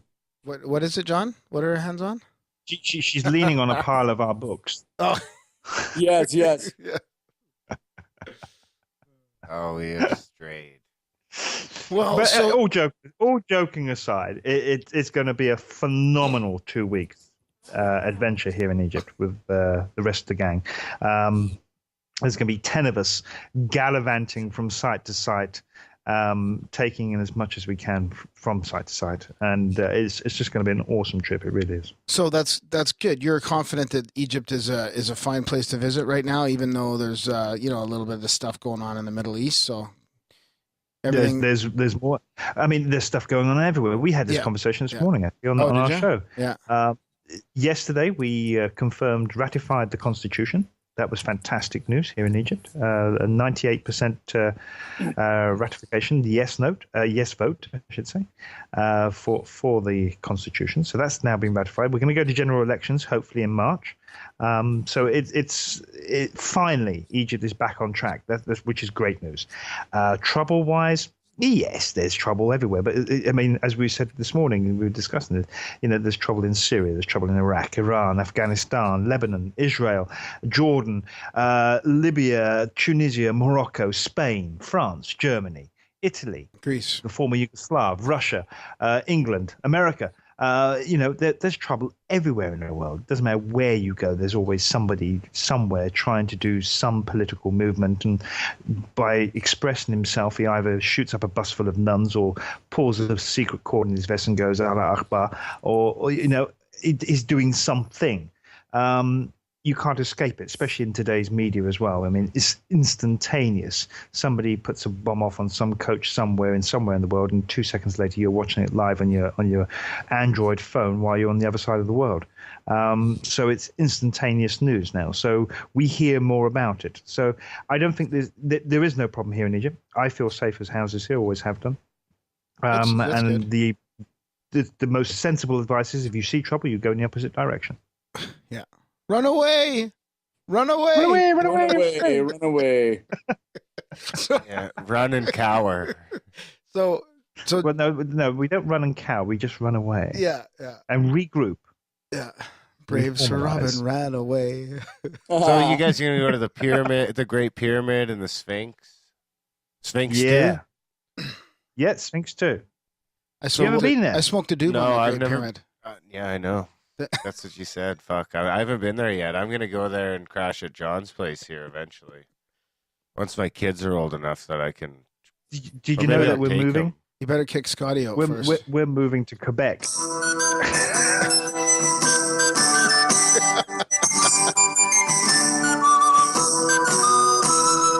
Bravely bold Sir Robin rode was not afraid. Sorry, couldn't resist. That's good. I would move to Quebec if I were you. Why not? You're making a huge mistake. Oh, okay. You Have you got Well, any then pyramids? you'd be closer. No, there's no pyramids in Quebec. And you'd have to speak Okay. French half the time. Yeah. So, John, one thing I did want to ask you too is about Yes, the sir. change, since the political change there, and Zahi Hawass is out, and now we've since we've talked at Paradigm 2012 and then 2013, is it changed at all as far as the archaeological thing, or is it things opening up at all with the Cairo Museum? Anything changing there? There were some major changes in the offering. We've gone through some instability. That's to be sure. One can't dismiss that fact. Yeah. With Zowie gone, it's gone through a little bit of a traumatic stage, security-wise. However, that's all back on track now. But that's also the greater cause of the, unfortunately, a repercussion of the political instability and the revolution. They went hand in hand. Yeah. But things are back on track now. There are whispers. I keep on hearing whispers that Zowie is going to make a grand return, but I don't see it myself, not yet. There's too much intrigue around him at the moment. He's to say for want of a better word. But archaeologically wise, we've got the Grand Museum. That's going to be opening in a few years' time. That's still going ahead. And as far as the archaeological digs and missions are concerned throughout the whole country, they're starting to come back and making some phenomenal discoveries. Good. So it's business as usual, really, for us over here. It hasn't really changed. It's just been a bit muted. Let's be honest. Okay. So what are some of is there any new discoveries you can tell us about? I mean, anything Did you, that people what- don't hear about on the, watching TV or whatever? Well, Anything? Not really, no. I mean, there's nothing major coming out at the moment, except for, of course, the one, I don't know if you've caught the news on this one, the one at Abydos, with the discovery of the king, the new pharaoh, Seneb that came out last week, I believe, or this week, sorry, I believe it was. No, that's I the thought I first saw I've heard. something about it, but just give us a quick little update. There's nothing else to say. That's it. Okay. They found a dress block. Just because they'd rediscovered the large sarcophagus, or the tomb area of Sobek Hotep, and within that, or just to the side of it, they found a dress block with his cartouche on, this Seneb K. But we were discussing this the other day actually on the radio. That even within archaeology, we have to sometimes put our hands in the air and say, okay, we made a mistake. There were mistakes made with original translations of some names on artifacts that were found back in I believe it was the early 1908 or thereabouts. Yeah. And one of them was what they called a magical wand. And on this magical wand is Seneb K's cartouche. So he's not a whole new found pharaoh that's never ever existed and we never knew anything about him. It's just that he kind of fell into the darker side of the pharaoh list, but now they're starting to find more and more stuff. One of the wonderful finds was a canoptic jar chest, which they found with his cartouche on, but it actually also had the cartouche of Sobek Hotep. So what they think is that this Seneb K had actually taken the funerary wear of Sobek Hotep and reused it for himself, usurping it basically. And just put his own name on it and used it for himself instead of using it for anybody else. But it's wonderful stuff, and it's continuing. As long as archaeologists have trowels on the ground, we're never going to be bored. Yeah, there's lots there to be discovered still, right? God, yes, Yeah. yes, Yeah. all the day. The labyrinth? Do you guys still have to find the labyrinth? Oh, I would No, to go walking in there. Is the labyrinth found or is that shit still missing? They know where it is. yes, it's at Hawara, but there's a whole controversy around this one. Unfortunately, there's no direct evidence to link it. There's been ground penetrating radar that showed that there are some anomalies in the area that could be assigned to the structure of the labyrinth, but it's all very circumstantial. What about the Great Pyramid? Can we And it's say, waterlogged. is it safe to say that was made with acoustic levitation yet? No. We just had this conversation too. Look, I can do it. Do you listen to our show? Are you levitating over there? He's trying to. Oh, Oh, I'm rising off my chair. I'm moving I just moved the desk like a foot. Oh, my strap-on is moving. Back It's to that. fast. That's going to be the cover art. That's going to be the cover art Yeah. for this episode. Yeah. Is that doggy style dude on? I was gonna Oh say yeah, that too. did you both see that? Yeah, he pulled it up. He pulled it up? He pulled it up. I hope he rose to the occasion, sir. Sentiment certainly did. Oh, what, the eunuch? Yes. Okay, back to that again. Yes, the eunuch sentiment. What a fallacy. No pun intended. Oh, wow. Oh, sir, you're so jesty. Thank you. So, is there going to be another paradigm this year? Are you coming back, John? Coming back God, over, yes. Scotty? Are we doing this thing I again? should hand the floor really over to Scotty for paradigm, but go for it, Scotty. Mark Hit him your with it. calendars. October 2nd through the 5th of this year, the first weekend in October, Paradigm Symposium 2014. Now, we have quite a speaker list, an impressive speaker list. Take the best of 2012, the best of 2013, add a few more phenomenal speakers, and you will end up with Paradigm 2014. Now, there are things we cannot announce yet, because while we have had some conversations and some confirmations, we do not have contracted people yet. Yeah. We have to go through that stage before we can make public announcements. But hopefully in the next 3 weeks, we'll be making some announcements. We want to launch official ticket sales by February 7th for this event. We know where it's going to be held. It's going to be at the Women's Club of Minneapolis, which is about a 100-year-old building overlooking the inner city park, Loring Park, with the pond there, and you see the skyline right behind it. And this is an old building that has that kind of Victorian Edwardian charm to it. If it wasn't called the Women's Club, you'd think it was an old men's club, because it's got all the old woodwork and the old. It was actually called the Men and Women's Club of Minneapolis, I think was the original name. Maybe it was a eunuch club. It sounds like, I was going to say that. It sounds like.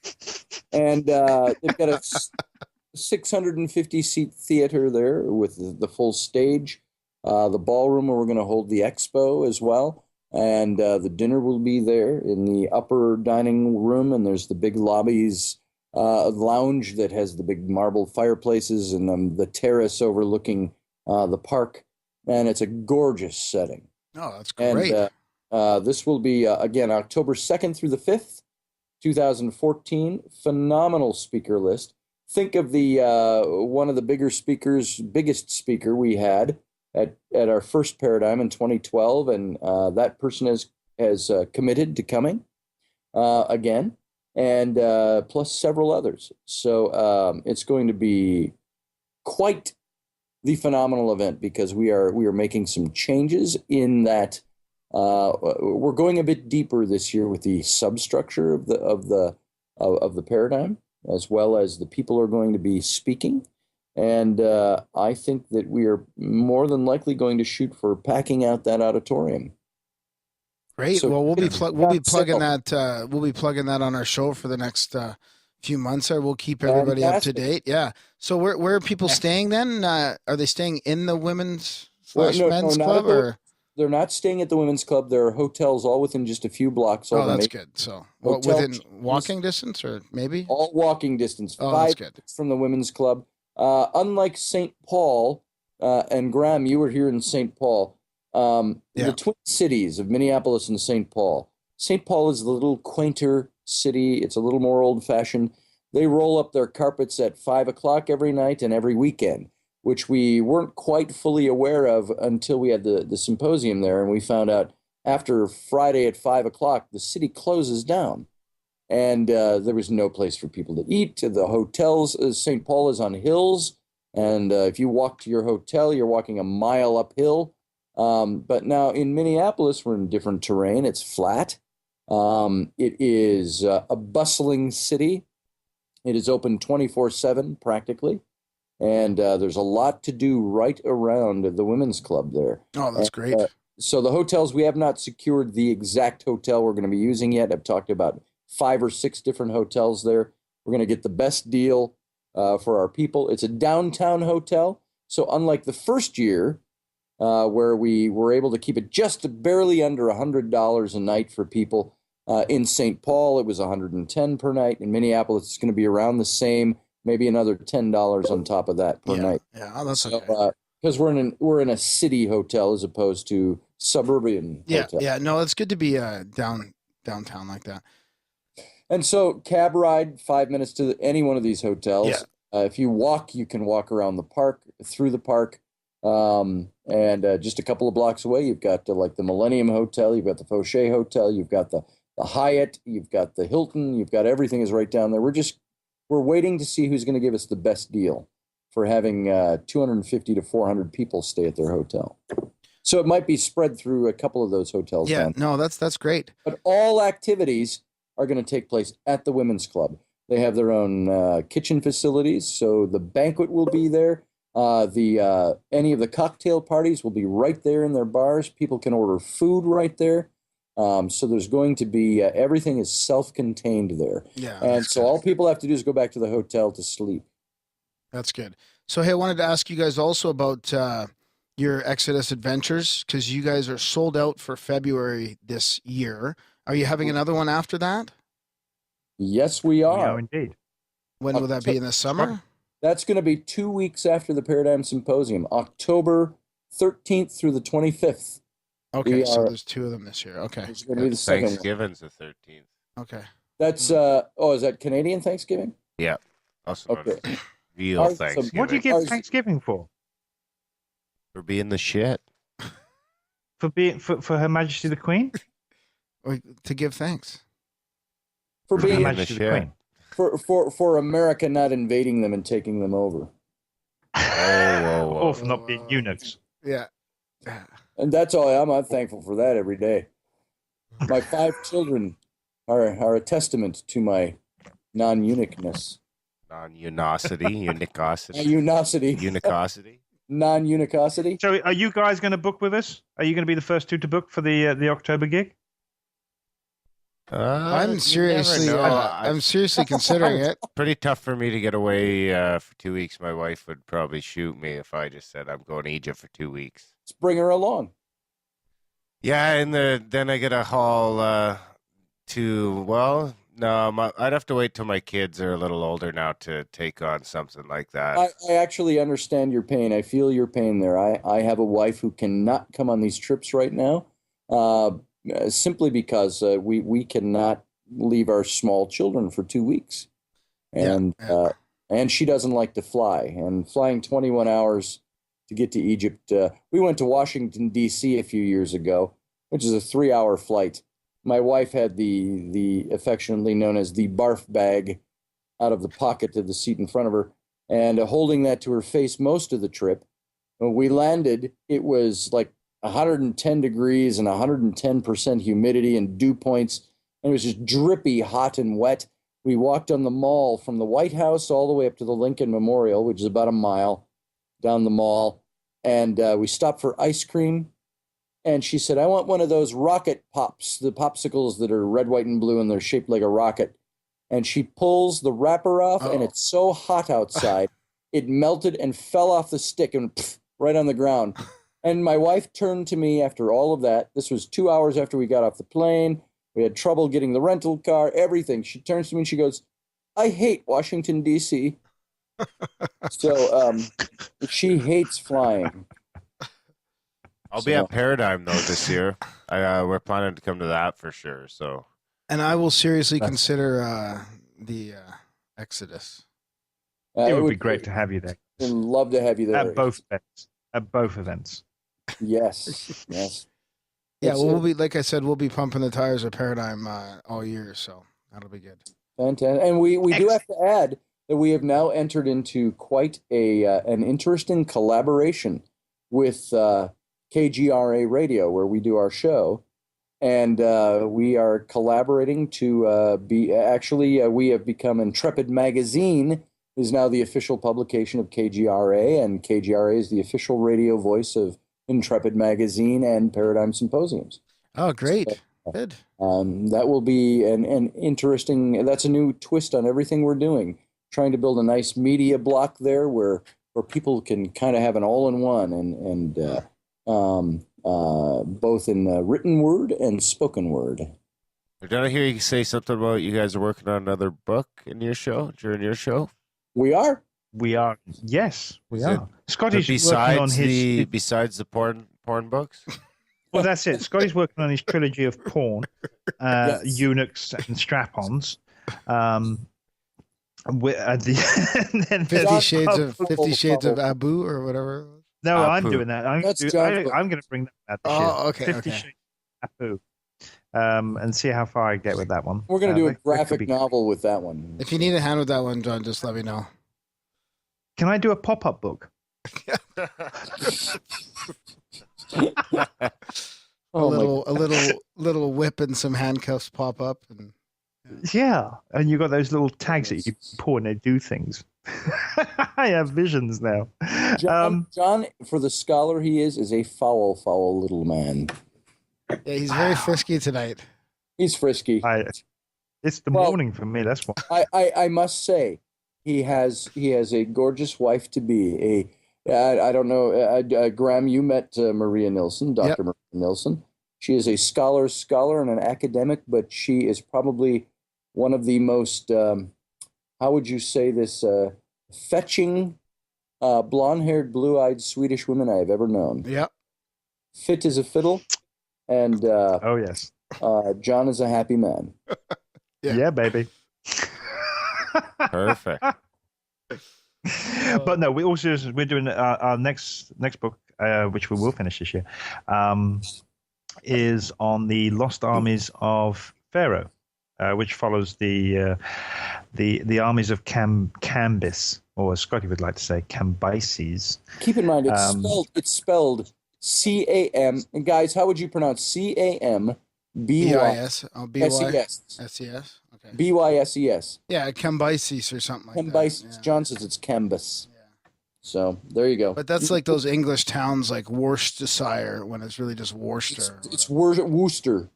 Worcestershire sauce. That's Worcester sauce. Worcester or Worcestershire. Or Leicester is pronounced Leicester. Say it Yeah, with yeah. me. See, that's why. Worcestershire. Just like I'm from Worcestershire. Hereford or Herefordshire or Leicester or Leicestershire. Leicester. No, it's not Kind of Leicester. like It's- pig no, This Latin. place is Leicester. Anyway, the Okay, book. what was it called again? Cambyses. Canvas. But it's about the Cambyses. lost armies of the Cannabis. Pharaoh. The Lost Armies of Cannabis. Cannabis. The last armies of cannabis as he wanders the desert in search of his No, eunuch. we don't need. And he was heard by the historian Herodotus to say, "Whoa, man." Yeah, the lost army of cannabis never found anybody. But there was actually a eunuch in the story. There is actually a eunuch, all joking aside, there is a eunuch in the story. Because it was actually, if I remember rightly, the Greek mercenary, the captain in charge of the Greek armies of Pharaoh, under Pharaoh Amos II, I believe it was. He was a Greek mercenary and he was a eunuch. No, he wasn't a eunuch. He escaped and the Pharaoh sent the court's eunuch after him. He never caught up with him, no. I don't know why. But there you go. Your There was a eunuch in the Majesty. story. I knew there was a Your eunuch in Majesty, there. I could go fetch him. This is great the most Pharaoh. feared man on the planet at the moment. The most Oh, great feared Pharaoh. Greek mercenary. They send a eunuch after him. I think there's a little bit Oh. behind the story there. Oh, great Pharaoh! I cannot impregnate a woman, but I do run fast. You could probably run faster when you don't have your balls slowing you down. I wonder. I'm certainly done. Oh, guys, it's been great. Great speaking with Yeah, you. this has been good. Yeah, that's been really fun. So, is there anything else you guys want to? Anything else you guys want to plug, or anything else you want to tell us Yes. before? Oh, we let you well, go? let's just do a little plug for Intrepid Magazine.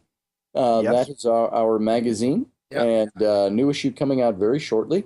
And we have been a digital magazine all the way along. We created, as a matter of fact, if you say go to your Kindle Fire, and you order National Geographic magazine, that is sent to you the same way we do Intrepid Mag for the last 2+ years.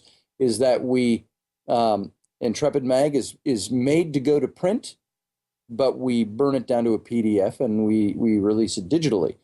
And now we are taking it a step further. And aside of the subscription rates, we are now going to offer individual magazines on a POD or a print on demand basis, where you can go in and you have to pay an extra price for it above and beyond your subscription, but each issue will be made available in print form now.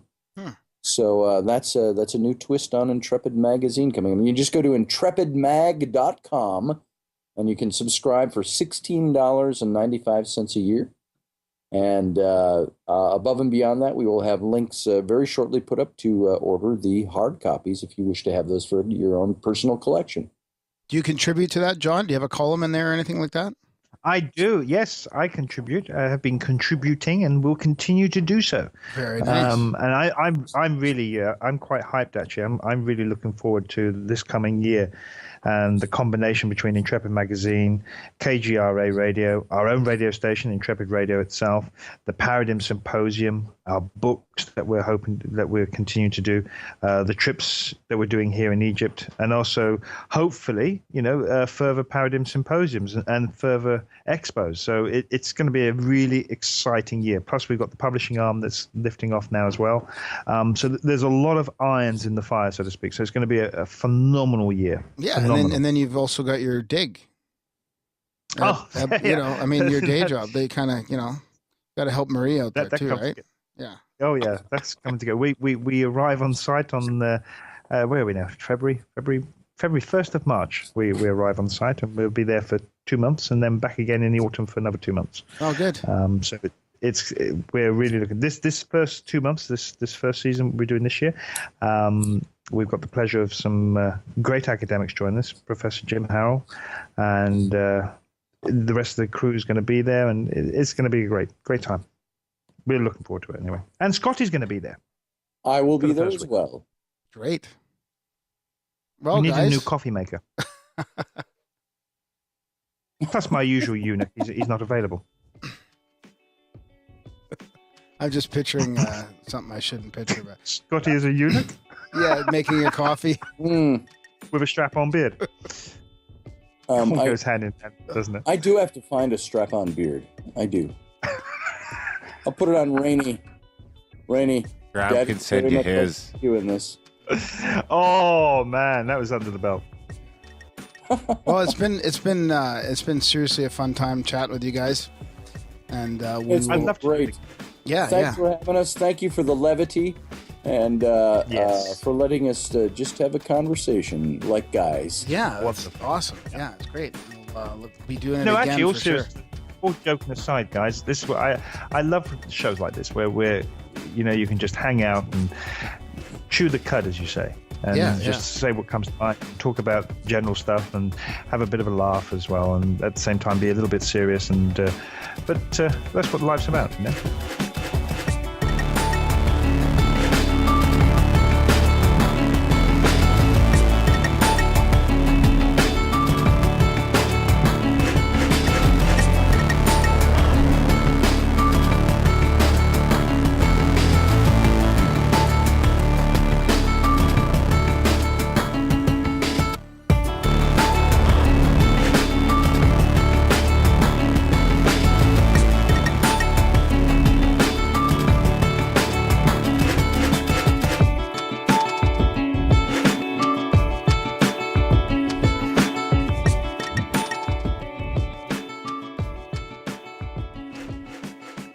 So, Darren, that was our chat with Dr. John Ward and Scotty Roberts.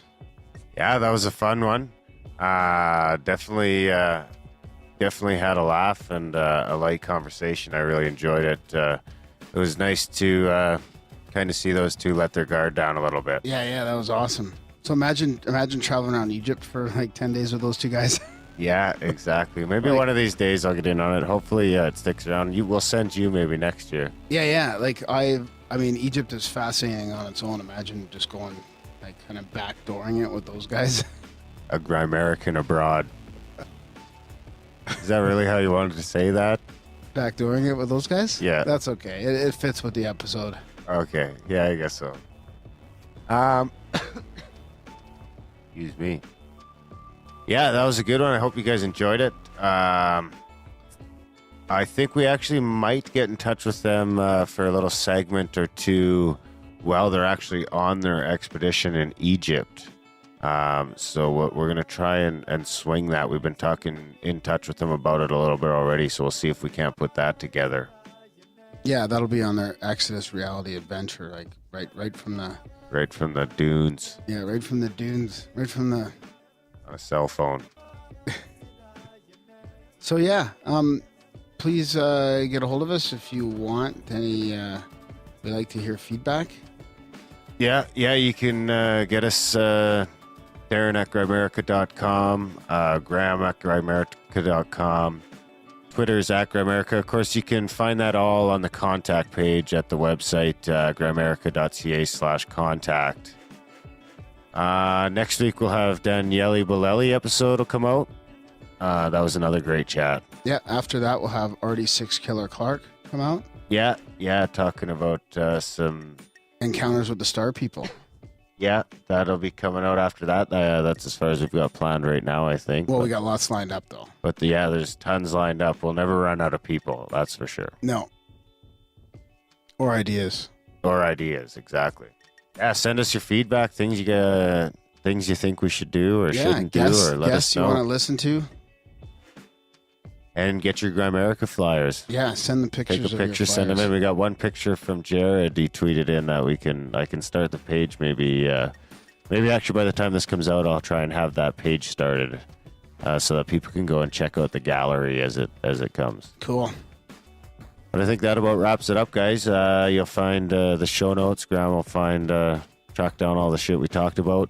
And you can go explore those more if you choose. And, of course, all the music you heard will be in there as well. Yeah, thanks, buddy, for another great show. Yeah, thanks for listening, guys, and we'll see you next week. All right.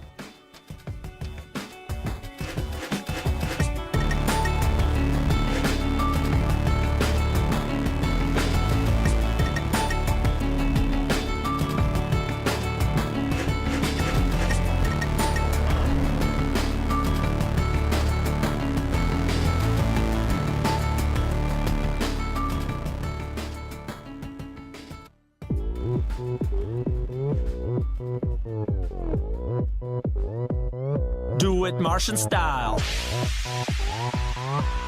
Martian style. Ever since I was a kid, I wanted to become a Martian. Reading Stephen Hawking books, man, space is fucking awesome. NASA told me that I have to be a US citizen, so I settled for the dream of CEO or president. But then Mars One came, a small Dutch company that made all my career plans change. It's like Big Brother meets Alien meets the Hunger Games. My parents told me to forget it, but my dream remained, and I have zero shame. Programmer, entrepreneur, that's me. Read my CV. Scientist, ACM finalist, you need me on your team, so we can make a difference for humanity.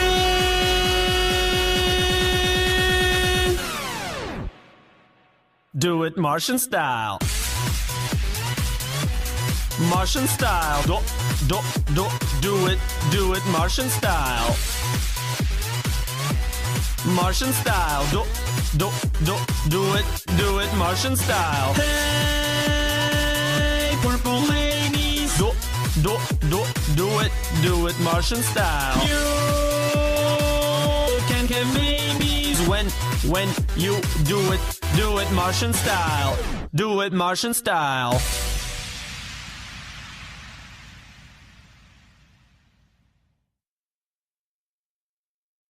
Hey guys, thanks for watching my Mars One application video. While the video was meant to be funny, the message is actually entirely serious.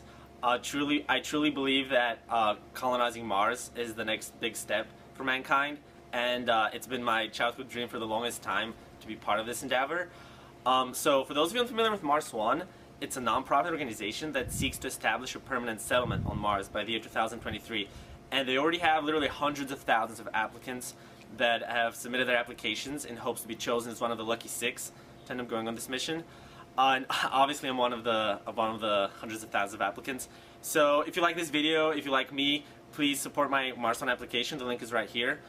Just go there and vote for it. And if you have any friends, anyone who you think will be interested in this video or in the mission, please share it with them. It will really mean the world to me. Thank you.